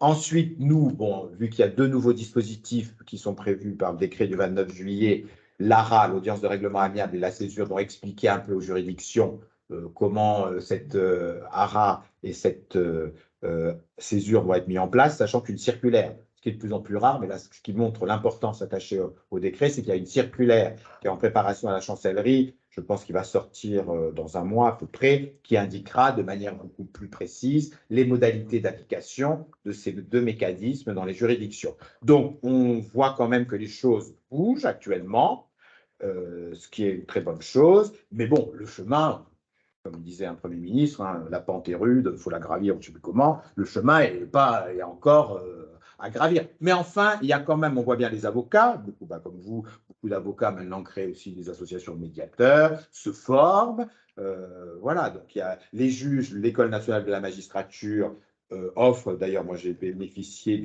j'ai le diplôme universitaire de médiateur, il n'y en a pas beaucoup, mais quelques-uns, mais pour les audiences de règlement amiable, là, il y a des formations à destination des juges qui sont mises en place. Donc la formation, c'est essentiel. Il n'y a pas encore assez. Hein. Pour moi, il n'y a pas assez de formation. Mais tout ça bouge. Il faut saluer les efforts, il faut être positif. Comme dit la professeure Fricero, il faut toujours être positif dans la vie, dans la médiation, il faut être positif. Donc il faut saluer ce qui bouge. Mais tout n'est pas résolu encore. Voilà. Il y a encore beaucoup de réticences, beaucoup de freins, beaucoup de juges ou d'avocats qui considèrent que ce n'est pas dans notre travail. Hein. Tout ça n'est pas encore, c'est une question de culture. Qu'est-ce qui bouge le plus lentement? C'est la culture. Donc il faut absolument qu'il y ait une politique. Ce qui manquait jusqu'à présent, c'est que ça vient d'en haut. Chez nous, nous sommes quand même, c'est Napoléon qui a organisé la magistrature, c'est un ministère, il y a beaucoup de hiérarchie, donc il faut que ça vienne d'en haut. Si ça ne vient pas d'en haut, bon, on peut faire en bas. Hein, on a toujours été, on peut innover, on continue. D'ailleurs, moi, j'innove toujours, mais il faut, si on veut le développer de manière nationale. Et ce que disait la première présidente Chantal Arin, ça, elle avait raison, il n'est pas normal que dans une juridiction, il y ait un service de médiation et de conciliation et pas dans une autre juridiction. Parce que la justice, c'est un pouvoir constitutionnel, mais c'est également un service public et tout le monde doit être traité de la même façon devant le service public de la justice. Et il n'est pas normal que dans certaines juridictions, on offre un service de médiation et de conciliation, que quand même un service qualitatif. Ce n'est pas pour désengorger les juridictions, hein. J'entends ça à longueur de temps, ce n'est pas ça le sujet. Tous ceux qui sont là-dedans, ça le savent très bien. C'est souvent les contempteurs, par contre. Ça, c'est l'argument numéro 1 des contempteurs de mode amiable. Oh là là, c'est pour désengorger les juridictions, on ne veut pas en entendre parler. Non, la médiation et la conciliation, ça prend du temps, tous ceux qui sont dedans le savent très bien. C'est plutôt offrir une chance supplémentaire au justiciable de régler son litige, et c'est quelque chose qui doit être fait de manière évidemment qualitative, avec des respects de déontologie, de formation. Donc, ce n'est pas pour désengorger. Ça peut avoir néanmoins, il ne faut pas non plus être hypocrite. Par exemple, moi, quand en référé, j'ai réglé, je me rappelle, une affaire immobilière très importante. En référé, c'est une demande d'expertise. Bon. J'ai proposé la médiation qui a été acceptée, mais il y avait un procès au fond en appel, il y avait même un pourvoi en cassation. Eh bien, par cette médiation qui concernait qu'une demande d'expertise, l'entièreté du conflit a été réglée. Donc là, ça fait quand même faire des économies à l'État. D'ailleurs, il y avait une étude européenne qui avait fait, parce qu'il y a des pays quand même qui développent beaucoup la médiation et la conciliation, qui avait établi le coût moyen d'un procès et le coût moyen d'une médiation. Le coût moyen d'une médiation, c'est quand même beaucoup moins cher que le coût d'un procès. Et ils avaient dit, d'ailleurs, dans cette étude, je crois que c'était à partir de très peu, de 30% de réussite des médiations en conciliation, que le dispositif était bénéficiaire pour aussi bien l'État que pour les parties. Donc voilà, donc nous attendons quand même la mise en œuvre de cette politique publique, mais pour l'instant, il faut bien le dire que c'est là depuis très longtemps, enfin depuis que je suis magistrat, c'est la première fois où je vois le ministère de la Justice décider d'une politique publique nationale en la matière, avec les directions, le directeur des affaires civiles, par exemple M. de Coupaolini, qui est très investi, la direction des services judiciaires, le secrétariat général du ministère. Là, c'est vraiment une politique publique, mais bon, pour la mettre définitivement en œuvre, quand on change les mœurs, les mentalités, etc., l'institution judiciaire, c'est quand même une vieille institution, ça ne va pas se faire du jour au lendemain. Petite question, vous avez évoqué le décret du 29 juillet 2023, et donc l'ARA, hein, l'audience de règlement amiable, comment vous avez appréhendé ce nouveau dispositif? Les juges vont faire de la conciliation, allez-vous le faire? Avez-vous le temps de le faire? Vous et tous vos autres collègues, voilà, comment est-ce que ça va prendre ce dispositif? Alors, les questions que vous posez, tout le monde se les pose actuellement, que ce soit les avocats, les juges, les médiateurs, conciliateurs, qui se demandent, bon, qu'est-ce que c'est que cette audience de règlement amiable? Comment va-t-elle s'insérer dans notre organisation judiciaire? Alors, j'étais à un colloque il n'y a pas longtemps où étaient rassemblés beaucoup de juges, pas qu'européens d'ailleurs, beaucoup de juges allemands, suisses, mais il y a aussi japonais, québécois, où en réalité, il y a plein de pays où les juges concilient. J'avais reçu un de mes homologues néerlandais à la cour d'appel quand j'étais en chambre commerciale. Il conciliait lui-même 2 affaires sur 3 à la chambre commerciale de la cour d'appel, je ne sais plus, ou en Hollande. Donc, effectivement, cette réunion, c'était très intéressant parce que quel est le rôle du juge en ARA? C'est-à-dire, est-ce que le juge est le juge facilitateur, le médiateur facilitateur, où on écoute les parties sans prendre parti, ou est-ce que le juge, à mon avis, moi c'est ça qu'il faut faire, hein. Ça c'est mon opinion personnelle que je partage, mais que d'autres partagent, c'est-à-dire que comme dans certains pays où le juge allemand, par exemple, il peut donner un avis, son avis juridique sur une affaire en disant, bah, dites donc, là, bon, ça, mais c'est pas du tout la jurisprudence, etc. Et un juge spécialisé dans le domaine. Donc, pour moi, ce qui fera la réussite pour le distinguer du médiateur ou du conciliateur, puis on n'a pas les effectifs, il faut être aussi réaliste, on est déjà en souffrance d'effectifs énormes, donc le juge qui va faire l'ARA, il faut trouver les effectifs, les magistrats honoraires sont déjà pris dans beaucoup d'autres domaines, il y aura quand même cette question des moyens qui se pose. Mais sur le plus que peut apporter, moi je pense par exemple en matière de construction, une énorme affaire où on vous demande une contre-expertise alors qu'il y a déjà une expertise, est-ce qu'on va ordonner la contre-expertise ou le procès va prendre encore 10 ans de plus? On met tout le monde, d'ailleurs ça se passe en Belgique et ça marche très bien, ils font ça, notamment en construction. Donc on réunit le juge, un juge spécialiste de ce contentieux qui réunit tout le monde, donc a déjà le respect par sa compétence, hein. Bon, le respect, ça s'acquiert surtout par la compétence. Donc, il réunira tout le monde autour de la table, on met tout autour de la table, il dira un peu son avis sur l'affaire. Bon, est-ce que ça vaut le coup d'ordonner cette... Voilà, je donne un exemple. À mon avis, c'est ça qui peut être intéressant. Mais bon, ça, c'est, je vous dis, je vous donne mon opinion personnelle, puisque dans le texte, il n'y a rien indiqué. La seule chose qu'on sait, c'est que le juge de l'ARA, qui tiendra l'audience de règlement amiable, ne pourra pas être le juge qui statue. Alors que dans des pays, ça existe. Alors c'est vrai que Madame Gaborio, qui est une grande prêtresse de la conciliation, pour qui j'ai beaucoup de respect, elle disait, puisqu'elle faisait beaucoup de conciliation, quand elle était présidente de chambre à la cour d'appel de Paris, en bail commercial. Elle allait sur les lieux. Non, ça prend du temps. Elle avait beaucoup d'accords. Elle dit que le juge, donc j'ai perdu le fil, qu'est-ce qu'elle dit? Ah oui, elle dit c'est aux parties à décider. Par exemple, quand les parties, un juge va sur les lieux, s'occupe de leur affaire, bon, on n'arrive pas à trouver un accord, parce qu'on n'arrive pas à trouver l'accord. Ben, il y en a certains qui veulent quand même qu'il juge, parce qu'ils ont confiance en lui, il est venu. Alors, elle disait, ça je trouvais que c'était pas mal, que ce serait plutôt aux parties à décider de savoir si le juge qui fait la conciliation, mais enfin, le système n'est pas le suivant, ce n'est pas le même juge, il peut faire des apartés, ça c'est très important. D'ailleurs, on l'avait obtenu par... à l'époque, il était ministre de l'économie, M. Macron, au prud'homme, les conseillers prud'homaux qui font la conciliation peuvent entendre en aparté, parce que souvent ça a été contesté. D'ailleurs, moi-même qui ai fait des conciliations il y a longtemps, je n'osais pas faire l'aparté. Alors pour tous ceux qui sont dans la médiation conciliation savent très bien que l'aparté, c'est parfois le grand déclencheur pour essayer de comprendre et de trouver à l'accord. Mais maintenant, donc dans le texte, le juge peut faire l'aparté. On pourra entendre, les avocats peuvent assister évidemment leurs clients. Alors c'est les gens en personne. Alors il y a une chose que j'ai beaucoup lutté à titre personnel dans mon association, j'aime, Mouvement européen des magistrats pour la médiation, et dans mon syndicat également, Unité Magistrat, c'est qu'on voulait que, nous on considère que c'est le rôle proactif du juge qui a permis quand même de déclencher le développement de l'amiable. Par exemple, la médiation qui ne se développe pas du tout, ce qui a permis de le développer, c'est quand le juge délivre une injonction. C'est comme ça, je l'ai vécu. Je sais de quoi je parle. Donc là, je voulais absolument, c'était pas dans le projet, à l'avant-projet, que le juge puisse d'office, alors j'aurais préféré plutôt une injonction qui dise, voilà, bon écoutez, je vois votre affaire, il me semble qu'un juge qui peut tenter de vous concilier votre affaire, ça peut être votre intérêt à tout le monde.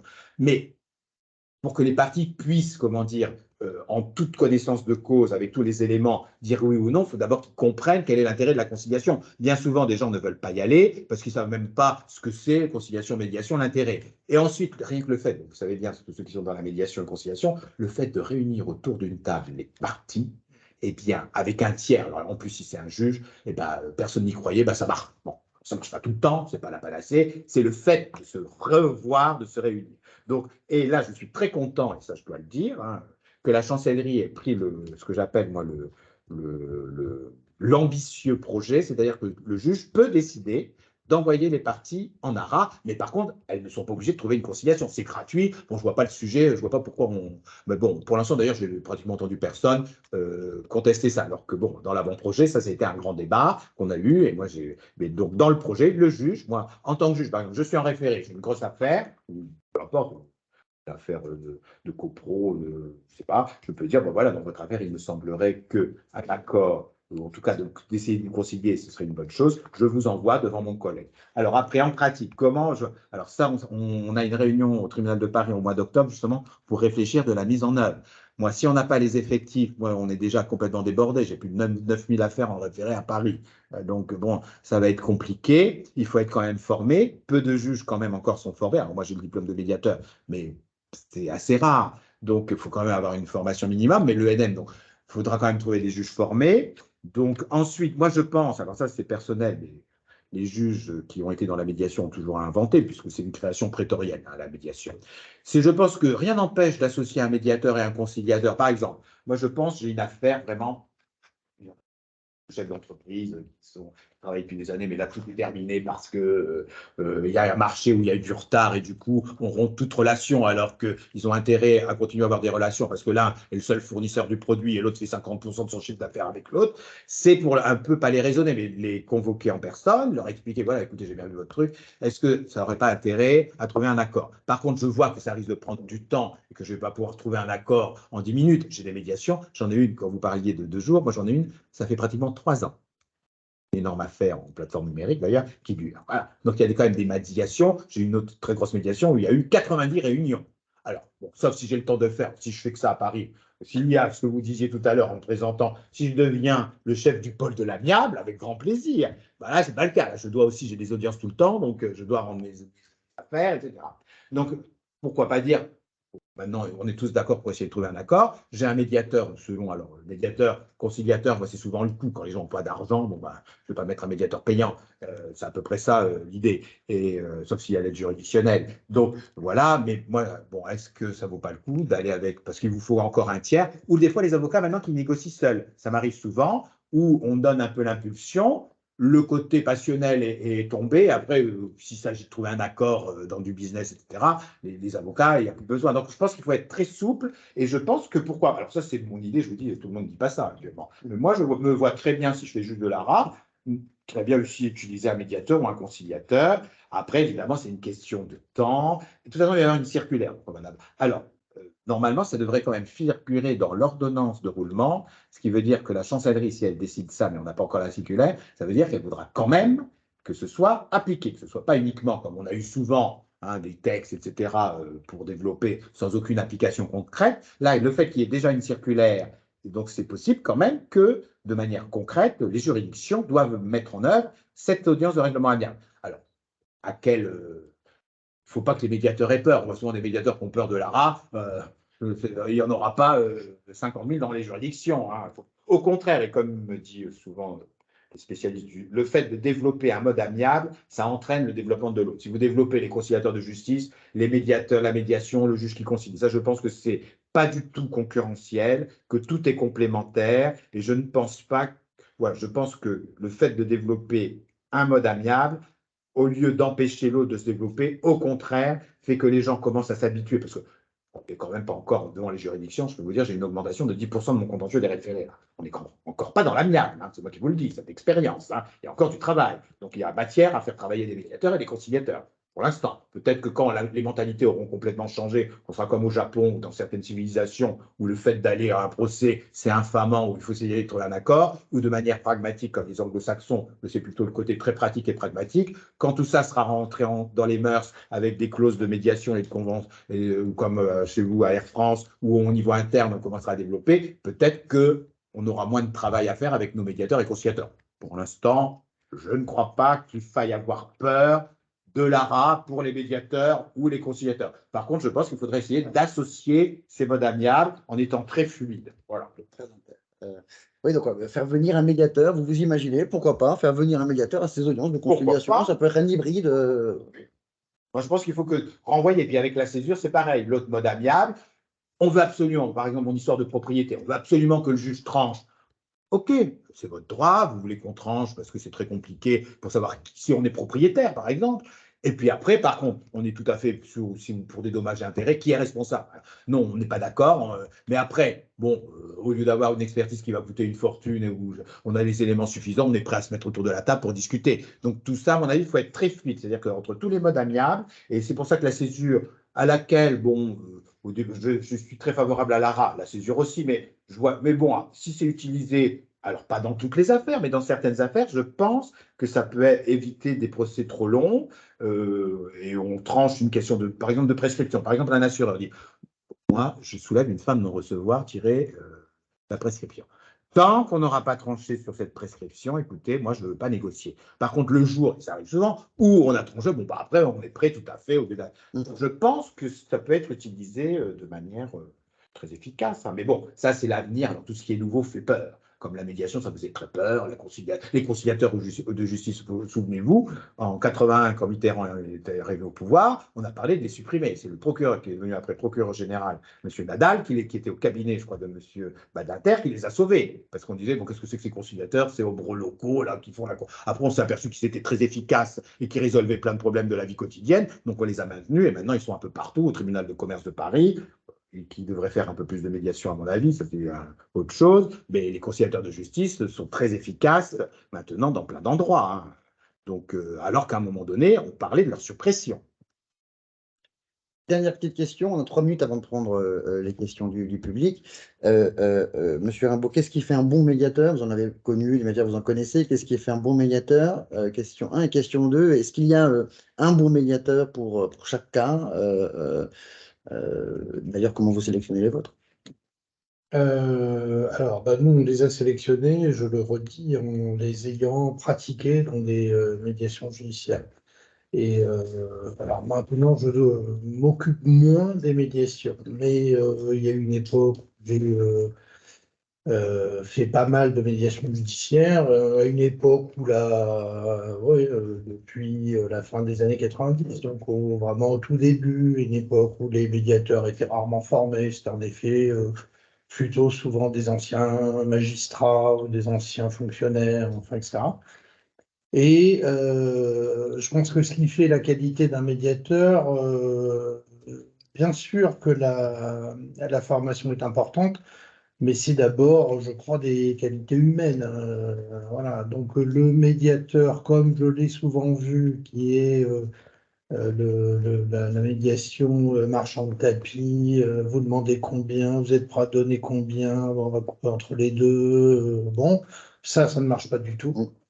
En revanche, le médiateur qui a la capacité de convaincre, enfin d'abord, de comprendre ce qui est le ressort profond de la demande, ce qui est vraiment important pour la personne, ce qui l'est moins, qui est capable parfois de proposer des décalages en disant OK, si on vous donne ça, est-ce que vous êtes prêt peut-être dans ce cas-là à faire tel effort, enfin, etc. Voilà, c'est, je pense, enfin, donc les qualités, aujourd'hui, évidemment, plus on est formé, mieux c'est, mais je pense que ça n'est pas suffisant. Après, les vraies qualités, c'est la curiosité et l'empathie, je pense. Enfin, la curiosité, c'est ce qui permet aux gens vraiment d'essayer de comprendre, d'aller chercher loin ce qui est le nœud du litige, et l'empathie, c'est-à-dire être capable de se mettre à la place de l'un et de l'autre, pas que d'une des parties. Le médiateur qui parfois se sent plus naturellement concerné par la position de l'un ou de l'autre, les parties le sentent immédiatement. Enfin, c'est sûr que c'est la meilleure façon de ne pas y arriver. Voilà, donc pour moi, c'est les deux principales qualités, la curiosité et l'empathie. Monsieur le Président, les qualités pour Tout le à fait d'accord avec mon interlocuteur. Effectivement, c'est très compliqué. D'abord, quand même, la formation. Oui, il est évident. Bon, alors c'est vrai qu'au début, comme vous disiez, il n'y avait pas de formation. Donc, c'est-à-dire parfois, les meilleurs médiateurs de la place sont pas formés. On leur exige un diplôme de formation, mais évidemment, il n'y en avait pas. Donc, ils sont formés eux-mêmes sur le tas. Mais après, effectivement, bon, ben, quand même, moi, j'ai fait le diplôme. Donc, effectivement, il y a des choses que je faisais, par exemple, spontanément. Il y a quand même la technique du pas de côté, la reformulation, il y a quand même tout un tas de choses qu'on apprend. Alors après, on peut l'avoir fait spontanément, mais là, maintenant, je le fais volontairement. C'est la différence. Alors, moi, j'applique ces techniques-là quand je veux proposer la médiation, si je veux un peu connaître un peu plus l'affaire aux avocats, donc j'applique ces techniques, moi, à l'audience. Mais, donc ça, effectivement, la formation, à mon avis, c'est indispensable. Alors, qu'est-ce que c'est qu'une bonne formation à la médiation? Ça, c'est un autre sujet parce qu'on sait très bien qu'il y en a énormément. Donc là, d'ailleurs, il y a un autre groupe de travail au Conseil national de la médiation qui va s'attaquer à cette question. Ensuite, effectivement, bon, après, c'est comme pour les médecins. Il y a les médecins ou les dentistes. Hein, bon, bah, ils ont été à la même école, ils ont le même diplôme. Et puis, il y a des dentistes où tout le monde veut y aller. Puis, il y en a qui, on y va beaucoup moins. Donc, après, alors, la qualité du dentiste, c'est peut-être pas la même qualité requise pour le médiateur. Après, donc, il y a, par contre, dans le choix, c'est est-ce qu'on choisit, donc, la nature de la profession. Moi, il m'arrive, par exemple, de choisir, je le dis franchement, des médiateurs, des fois, non pas pour les clients, mais pour les avocats eux-mêmes parce que je sais que l'avocat va être très important. Et alors, plus on connaît aussi ses avocats, plus on connaît les médiateurs, plus alors ça, c'est un peu du choix en fonction. Est-ce qu'il faut quelqu'un spécialisé dans un domaine? Par exemple, j'ai un gros problème très technique dans le milieu médical. Si je nomme quelqu'un qui connaît rien comment ça fonctionne un hôpital ou en matière sociale, bon, j'ai fait beaucoup de conflits collectifs. Si je mets quelqu'un qui ne sait pas comment fonctionne un syndicat ou une organisation dans une entreprise, sauf d'avoir des médiateurs, mais j'en connais pas beaucoup qui sont absolument, qui connaissent tout dans tous les domaines, mais il y en a quand même qui sont très bons, effectivement, il y en a. Donc, il y a des domaines où peut-être, et puis ça, c'est la confiance de l'avocat ou des clients. Le fait d'avoir, bon, bah, il a été DRH, il connaît le monde dans le tri, PDG, il a été ci, il a été ça, avocat spécialisé dans ce domaine. Ça rassure quand même sur la qualité du processus, mais ça dépend, je vous dis vraiment, des domaines. Après, je fais beaucoup aussi de comédiation maintenant dans des affaires un peu compliquées. Par exemple, j'en avais une ou une affaire, bon, qui était une affaire énorme de business, c'est-à-dire qu'il y avait plein d'entreprises, quoi, mais en même temps conflit familial.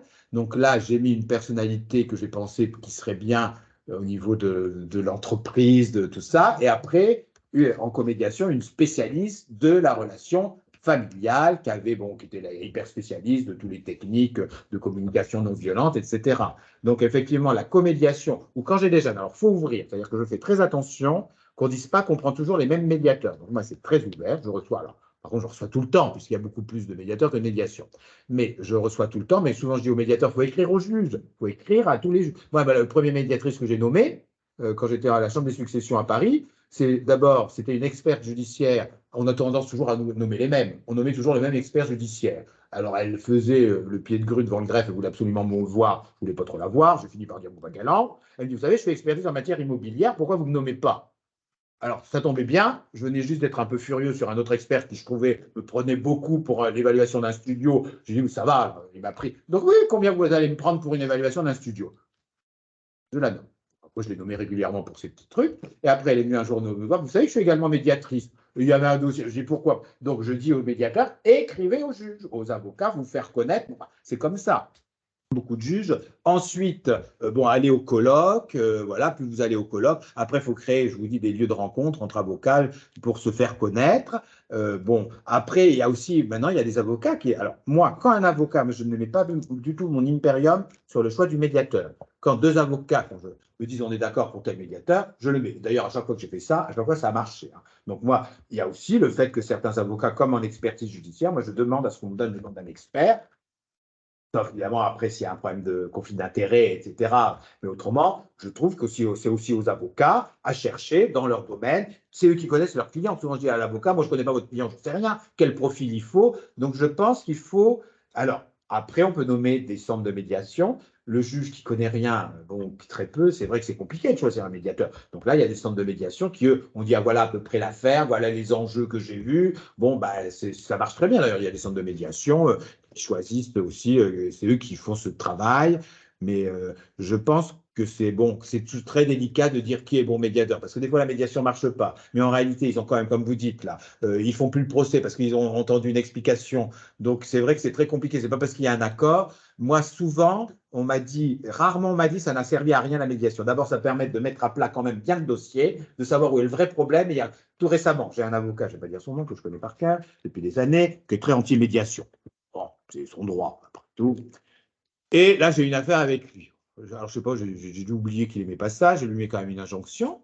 Ça revient à l'audience. Eh bien, une partie, tout n'était pas réglé, mais et lui-même l'a dit. Ah ben, il y avait une partie, je ne vais pas dire lequel, parce que, enfin, il y a une partie du problème qui a été réglée. C'est-à-dire qu'il ne pouvait plus entrer dans l'immeuble, et bien, au moins, on peut entrer dans l'immeuble. Donc, ce que je veux dire par là, c'est que c'est très rare que ça ne serve à rien. Souvent, c'est plus du tout le même. Je vois très bien, après comment dire, l'assignation, je regarde l'assignation et je regarde ce qu'on me demande après l'injonction, eh bien, c'est très rare que ce soit. Alors, ça peut être une évolution des litiges, rien à voir avec la médiation, mais enfin, donc que ça serve à rien.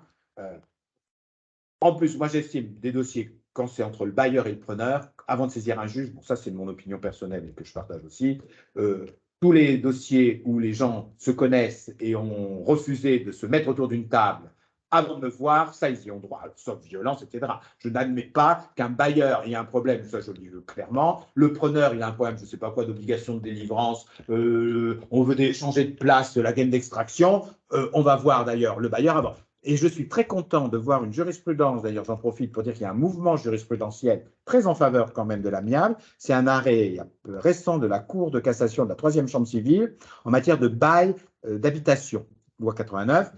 Quand un preneur dit oh bah, je veux une diminution du loyer parce qu'en réalité, les mètres carrés réels sont bien inférieurs à ce qui est indiqué dans le contrat. On doit envoyer une lettre au bailleur, dit la loi, mais sans aucune sanction. La Cour de cassation, alors la Cour d'appel d'Aix-en-Provence a dit ah ben non, ça c'est une fin de non-recevoir parce que cette lettre avait pour but de développer l'amiable en ce sens que quand il y a un problème entre un bailleur, entre le preneur, on essaye de trouver une solution amiable avant d'aller voir le juge. La Cour de cassation a rejeté le pourvoi et c'est une affaire qui est très commentée d'ailleurs en disant que effectivement cette lettre avait pour objectif de faire en sorte que les parties.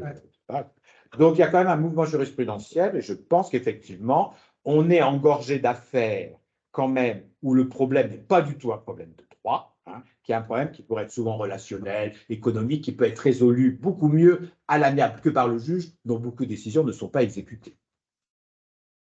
On va donner la parole pour les minutes, quelques-unes qui nous restent, donc à 2 médiateurs de jurismédiation qui se sont proposés de vous poser des questions et une ou deux questions peut-être maximum par personne et peut-être le plus condensé possible parce qu'on arrive sur la fin du créneau horaire qu'on avait prévu. C'est d'ailleurs, vous avez une contrainte immédiate, n'hésitez pas, messieurs, à l'indiquer. Donc, Gaëtan Escudé, je ne sais pas si tu es là, Gaëtan, il est médiateur jurismédiation à Paris, il est là, on ne te voit pas. Par contre, nous, en tout cas, si on est une page 1 sur 2, Baptiste, si tu peux nous basculer peut-être sur page 2. Et sinon, on a également Eva qui a préparé une question, Eva Kaluzinska, médiatrice à Montpellier, avocate également. Voilà. Eva, peut-être en attendant que... Alors attends, est-ce que Gaëtan s'affiche? Est-ce que vous m'entendez? Oui, voilà, ça y est, Gaëtan, on te voit. Alors peut-être Gaëtan, voilà. Parfait. Merci d'abord, merci à vous pour ces propos extrêmement enrichissants, surtout en cette journée internationale de la paix et on sait à quel point la médiation mène à la paix, donc merci infiniment. Beaucoup de questions ont été posées dans le Q&A. Ce que je vous propose peut-être, c'est de mettre la mienne de côté et de prendre celle des participants. 3 questions très claires et précises pour Monsieur Franck Rimbaud et 2 questions pareilles très claires pour Monsieur le Président Fabrice Vert. Monsieur Rimbaud, simplement pour avoir une confirmation que les coûts du médiateur sont bien pris en charge par Air France, de savoir comment est-ce que les syndicats ont accueilli ce nouveau processus de médiation, et enfin de savoir si cette méthodologie que vous avez mis en place est facilement accessible sur votre site Internet afin que d'autres entreprises puissent également se servir de ce modèle-là. Alors, sur les trois questions, celle sur la prise en charge, du coup, oui, c'est pris en charge par la France. C'est le choix qu'on a fait en se disant que si on souhaitait que ça fonctionne, eh bien, il fallait que ça soit une offre gratuite pour le salarié, toujours dans cette idée aussi de relation attentionnée. Si, lorsque quelqu'un a un litige avec son employeur, la première chose qu'on lui demande de faire, c'est un chèque ou un virement pour pouvoir participer à une médiation, on s'est dit que ça ne marcherait pas très bien. On s'est surtout dit ça, et le président Vert en a parlé, en comparant ce qui est le coût d'une médiation par rapport au coût d'un procès. Nous, c'est pareil, là, sur les 5 années qu'on a, 5 années d'expérience de la médiation et avec des statistiques, on constate que la médiation, enfin, régler un litige d'un salarié d'Air France par la voie de la médiation, c'est en honoraire, donc en frais externes, c'est 10 fois moins cher que le traitement contentieux. Et pour en coût interne, c'est-à-dire le temps que les juristes de la direction juridique passent à traiter un dossier contentieux avec tout ce que ça peut impliquer, comparé au temps qu'ils passent à régler un litige par la voie de la médiation, c'est divisé par 4. Donc, c'est pour l'entreprise une très très bonne affaire financière. Voilà. Donc, on n'aurait pas imaginé demander aux salariés de participer dans ces conditions. La façon dont les syndicats ont accueilli le dispositif, dont le SNPL, le SNPL est un syndicat à la fois de gens très compétents et extrêmement pragmatiques, pas du tout dogmatiques, très pragmatiques. Et donc le SNPL, mais aussi d'autres syndicats, y compris les syndicats les plus durs, ont tous accueilli ce dispositif avec alors d'abord un peu de stupéfaction au début quand on leur a présenté, ensuite plutôt beaucoup d'enthousiasme. On n'a recueilli aucune opposition, il y a juste eu un syndicat qui nous a dit ah oui, mais ce rôle de médiateur, c'est un peu celui des syndicats aussi. Enfin bon, ce qui n'est pas faux, mais on leur a expliqué qu'ils avaient aussi une place dans le dispositif. Et aujourd'hui, les organisations syndicales sont dans l'entreprise des promoteurs du dispositif. Lorsqu'un salarié a une difficulté, qu'il n'est pas allé sur le site intranet et qu'il va voir une organisation syndicale, eh bien, très souvent, les organisations syndicales disent aux salariés, il y a ce dispositif de médiation qui est ouvert, on peut t'accompagner si tu le souhaites, et voilà. Donc, ça a été plutôt vraiment très bien accueilli. Dernière question, c'était sur l'accessibilité, enfin, ouais, la possibilité de... Alors, c'est pas sur le site Internet, hein, c'est sur le site intranet d'Air France. Donc, ça n'est accessible que si on est salarié Air France. Si on est salarié Air France, c'est très facile à trouver. Si parmi les personnes qui sont là, certains souhaitent plus d'informations, enfin nous on a le dispositif est régi par une charte, on a fait plein de présentations du dispositif. Si ça intéresse des gens, je leur passerai très volontiers, ça il n'y a pas de problème. Ça va pas être facile à trouver sur Internet, hein. Merci infiniment pour vos réponses. Monsieur le Président Fabrice Vert, deux questions courtes pour vous. Qu'est-ce que vous pensez de la pratique de la double injonction consistant à désigner le médiateur pour la rencontre, la séance d'information, et en même temps de le désigner pour qu'il agisse comme médiateur s'ils acceptent? Et ensuite de la pratique consistant à sanctionner par le recours à l'article 700 les refus d'aller en médiation. Alors, sur l'ordonnance 2 en 1, le problème, c'est si on en fait beaucoup ou pas. Si on n'en fait pas beaucoup, ok. Si on en fait beaucoup, donc c'est de la médiation judiciaire. Donc là, d'abord, la médiation judiciaire est beaucoup moins souple que la conventionnelle. J'ai eu une très grosse affaire, je ne vais pas dire laquelle, mais elle a été dans la presse où je délivre une injonction de rencontrer un médiateur. C'était pas du tout gagné d'avance. Il y avait, je sais pas, 20-30 parties avec des avocats pas spécialement attirés par le sujet dans ce domaine-là. Et donc, je délivre l'injonction. Et sur les 20, 19 acceptent. Ça revient à l'audience. Il y avait la presse. Il a fallu que j'explique, mais je l'ai fait tout à fait pour le public, de dire que c'est pas parce qu'on est en médiation qu'on est responsable. C'est pour ça que je dis le dialogue entre les juges, les avocats et les médiateurs, il faut que ce soit de plus en plus, parce que ça, je dis, ça ne me pose aucune difficulté si c'est un de vos sujets qu'à l'audience, qui était une affaire médiatisée. Donc, je l'ai dit, j'ai fait un petit cours pour la presse, en réalité, ce que c'était la médiation, parce que personne, il y en a qui ne connaissent pas du tout. Je dis, c'est pas parce qu'aujourd'hui les parties présentes acceptent d'aller en médiation que c'est une reconnaissance de responsabilité, que ce soit clair et net. Deuxièmement, il y a une partie qui ne voulait pas, donc il faut savoir aussi que ce n'est pas, on peut faire des médiations partielles, donc je dis à cette partie, aucun problème. Très souvent, ce qui se passe, c'est qu'en fait, la partie, quand on voit que ça commence à marcher, ben, elle se raccroche. Alors, et on me demande une médiation judiciaire. Là, j'ai dit aux avocats, mais quelle est la raison? Quels sont les avantages de la judiciaire par rapport à la conventionnelle? Par exemple, la durée. La judiciaire, il y a une durée de 3 mois, renouvelable une fois. J'ai eu plein de dossiers d'affaires très importantes. J'ai eu un conflit collectif du travail, ils étaient tellement contents du médiateur qu'ils me l'ont gardé 1 an. Le final n'avait plus rien à voir avec le, comme on disait, avec le problème initial. Hein. Ils avaient fait un colloque, c'était des histoires d'harcèlement sexuel. Ça s'était terminé, alors, ils me demandaient une expertise par des colloques organisés dans l'entreprise, mais ils voulaient. Bon.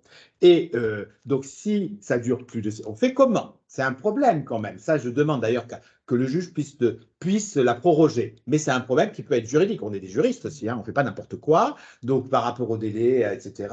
Ça, c'est le premier problème. J'ai beaucoup de médiations qui durent. Il y en a qui durent, comme dire un mot, très vite, mais il y en a d'autres. Par exemple, en copropriété, il faut convoquer l'Assemblée générale de copropriété, etc. Ça dure. En matière, là, j'en ai une, bon, ça fait 3 ans où ça dure, j'en ai plusieurs comme ça. Premier problème. Ensuite, si vous voulez faire rentrer une personne dans la médiation judiciaire, il faut ressaisir le juge, etc. Ensuite, il y a tout un tas de formalités pour le greffe. Le greffe, on est exempt. S'il faut taxer, etc., donc toute la paperasse qui s'ensuit. Donc, du coup, c'est pour ça que je ne suis pas du tout contre la pratique de l'ordonnance 2 en 1, mais si on fait beaucoup d'injonctions, etc., ça fait une lourdeur administrative. Et il y a quand même ce problème de la judiciaire qui est beaucoup moins, qui est plus rigide, voilà. Mais je ne suis pas du tout contre, hein, ça c'est en fonction, donc c'est une pratique tout à fait très bien. Alors la sanction, à l'injonction. Alors, il est vrai que je considère, mais j'ai beaucoup de juges étrangers qui viennent à mes audiences et qui sont scotchés de l'ambiance des audiences en France. J'ai eu des juges irlandais qui étaient complètement hallucinés de la façon dont on me parlait, etc. Donc, en Angleterre, quand un juge vous invite à quelque chose ou vous délivre une injonction, si vous n'y allez pas, c'est un contempt of court, vous pouvez même aller en prison. Donc, moi, je considère que quand un juge délivre une injonction ou une invitation en France, eh bien, on y va. Alors, si on ne veut pas y aller, ça n'a aucun sens que le législateur crée une injonction s'il n'y a pas de sanction. Zéro. Donc, on peut néanmoins tout à fait, et ça, comment dire, parce que ça, je sais que ça m'est souvent reproché, mais ça, je l'ai fait après consultation des professeurs de droit, Fricero, etc. Donc, c'est une mesure d'administration judiciaire, d'abord l'injonction, et donc, c'est une diligence que je demande à accomplir au parti. Il y a quand même une sanction. Ben, si on ne respecte pas la diligence demandée par le juge, radiation. Donc, pour le demandeur, c'est très facile. C'est pour le défendeur. Effectivement, le défendeur, il peut être ravi que l'affaire soit radiée. Alors, par contre, là, effectivement, sur l'article 700, donc, je ne fais pas du contrat légem parce que je suis quand même j'adore la procédure d'ailleurs. Souvent, on me reproche la médiation, mais j'ai toujours adoré le droit et notamment la procédure que j'adore. Tout ce qui est procédure, j'adore ça. Alors, effectivement, l'intérêt de la médiation et de la conciliation, c'est qu'on ne fait pas de droit, on fait ce qu'on veut. Sauf dans la limite de violer les règles d'ordre public, etc. Ça, c'est pas un intérêt. Par contre, quand on revient en procédure, moi j'adore la procédure, je fais de la procédure à fond. Donc là, sur l'article 700, on peut ne pas le motiver, on sait très bien que c'est l'équité.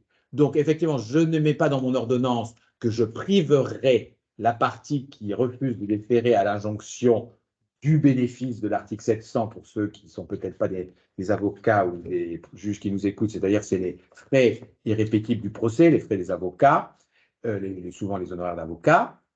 Donc je dis qu'il pourra en être tenu dans l'appréciation que fera le juge de l'équité lorsqu'il examinera les...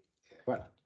Mais par contre, je demande effectivement une réforme dans le Mouvement européen des magistrats pour la médiation avec la professeure Christian. Je demande effectivement que les textes soient beaucoup plus clairs. Alors ça, c'est un grand débat, mais ça avance, hein, parce que s'il y a pas, ça n'a aucun sens de délivrer une injonction si elle n'est pas respectée. Voilà. Mais c'est vrai que, bon, je ne suis pas dans... Mais enfin, à Paris, tout le monde fait comme ça, pratiquement, en tout cas à mon service, oui. Il y en a d'autres, non. Il y a des juges, effectivement, qui ne sanctionnent pas. Mais en réalité, je ne sanctionne jamais. Je l'ai fait une fois.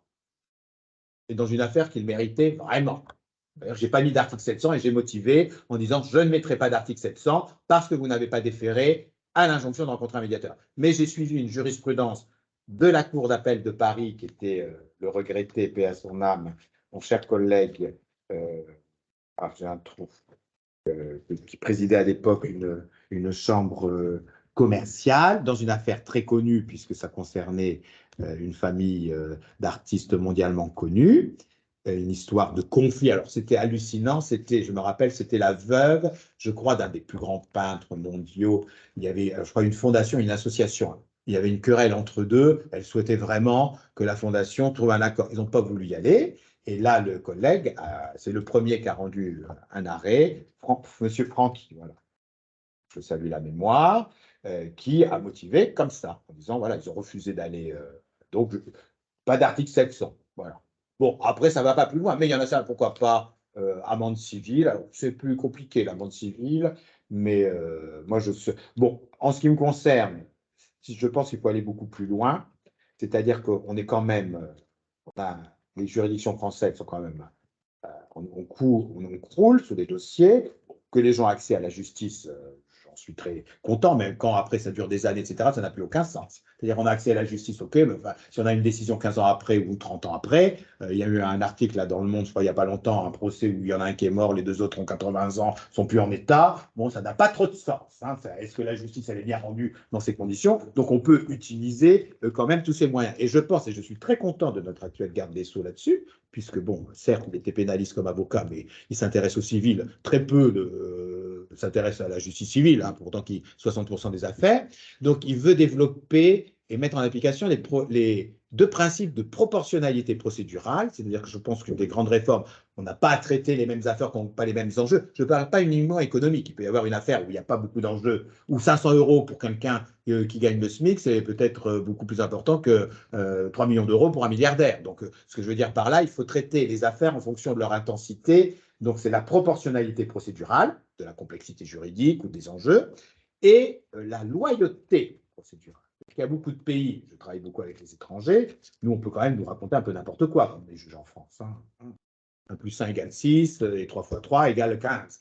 Il y a des pays où ce n'est pas possible. Donc, je pense qu'il faut également donc, aller sur la loyauté procédurale et sanctionner quand même, comme ça existe en Angleterre, hein, le système de l'adverse post order, la partie qui, de manière déraisonnable, saisit un juge. Je pense qu'il faut travailler là-dessus. Parce que bon, alors c'est vrai qu'après, actuellement, c'est très délicat, mais je vous dis, je suis très minoritaire, puisqu'il y a beaucoup de collègues, de gens qui disent, allez, tout le monde va devant le juge, tout le monde est content du juge, tout le monde est ravi du juge. Ok, moi, je pense qu'il faut complètement changer de façon, alors sans empêcher, évidemment, de considérer, c'est pas l'idée d'empêcher les considérateurs d'avoir accès à la justice, mais justement, l'amiable, à mon avis, qui serait développé beaucoup plus, alors pour les gens qui n'ont pas d'argent, ou pour des problèmes de tout simple, on peut aussi développer une plateforme, je crois que d'ailleurs que la chancellerie y songe, une plateforme publique numérique. C'est-à-dire que la médiation, évidemment, c'est du présentiel. Pour un problème entre chefs d'entreprise, je ne sais pas, de relation. Mais enfin, pour son problème avec son opérateur de téléphonie mobile, est-ce qu'on a besoin d'une médiation présentielle? Donc, je pense qu'il faut développer tout un tas de systèmes procéduraux, des circuits courts, longs, proportionnalité procédurale, qu'on traite l'affaire très importante comme l'affaire où il n'y a aucun problème de droit, où le droit est évident, etc. De toute façon, je pense qu'avec l'intelligence artificielle, tout ça va changer. Et je pense que les avocats ou les juges, etc., que l'humain, peut-être paradoxalement, va redevenir plus important pour les professions judiciaires, puisque sur certains domaines, on aura la technique du droit nous permettra d'avoir tout de suite, bon, quand on va brasser toutes les jurisprudences européennes, donc l'intérêt de l'avocat, je pense du coup que la médiation, l'amiable, tout ça va peut-être en réalité profiter de… Bon, ça, j'en sais rien, ça, je fais un petit peu… Ça peut être au contraire Orwell et un monde catastrophique qui va arriver, mais je pense que de toute façon, on va être obligé de changer de paradigme et de façon de travailler. C'est évident, rien que l'intelligence artificielle générative, etc., va complètement changer les choses. Eva et Gaëtan, est-ce qu'on a deux micro-questions en vraiment le plus rapidement possible? Eva, peut-être, ou tu avais une question? Oui, une question très rapide. Mais bonjour et merci beaucoup encore pour ces échanges passionnants et très enrichissants. Monsieur Vert, vous qui donc vous êtes en contact avec les juges, enfin, les juristes et les intervenants, les médiateurs de différents pays. Nous, chez Jurist Médiation également. On a des médiateurs européens, américains, canadiens, enfin, d'autres pays.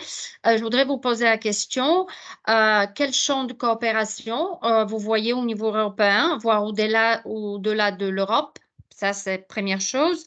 Deuxième chose, quelles sont d'autres mesures qui pourraient inspirer la France? Parce qu'on sait déjà que l'ARA, c'était l'inspiration du Canada, mais est-ce qu'il y a d'autres mesures qui vous inspirent en tant qu'ambassadeur de la médiation en France? Bon, troisième chose, vous avez déjà répondu à ma troisième partie, c'est est-ce que la France, selon vous, est un exemplaire ou à la traîne? Bon, là, vous avez répondu que on a encore beaucoup de choses à faire. Merci pour votre question.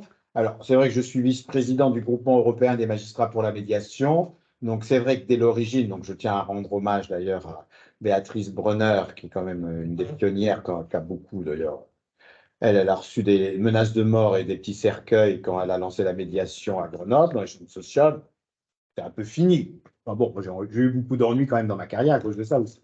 Donc, le fait effectivement d'aller voir un peu ce qui se passe ailleurs en Europe, et c'est d'ailleurs, elle a créé le groupement européen des magistrats pour la médiation avec le premier président de la Cour de cassation de l'époque, qui était Guy Canivet. Donc, ça a été quand même très important d'avoir ce rassemblement de juges européens. Mon collègue Battistoni, belge, qui est un des pionniers, lui, il est passé 3 fois devant l'équivalent du Conseil supérieur de la magistrature en Belgique quand il avait proposé la médiation. À chaque fois, il a été relaxé, mais quand même. Donc, au début, dans certains pays, la médiation et la conciliation, c'était vraiment considéré comme, je sais pas, comme un crime, pratiquement. Donc, le fait d'être aidé par d'autres pays où déjà, bon, les anglo-saxons, où c'était beaucoup plus admis, ça a permis de légitimer quand même qu'on faisait des colloques avec les juges européens, etc. Donc, c'est toujours très intéressant, les Canadiens. Quand j'ai commencé, moi, à la Cour d'appel de Paris à organiser le colloque il y a 15 ans, on faisait venir Jean-François Robert, qui était bon professeur, qui formait tous les juges québécois, qui est maintenant d'ailleurs lui-même juge actuellement.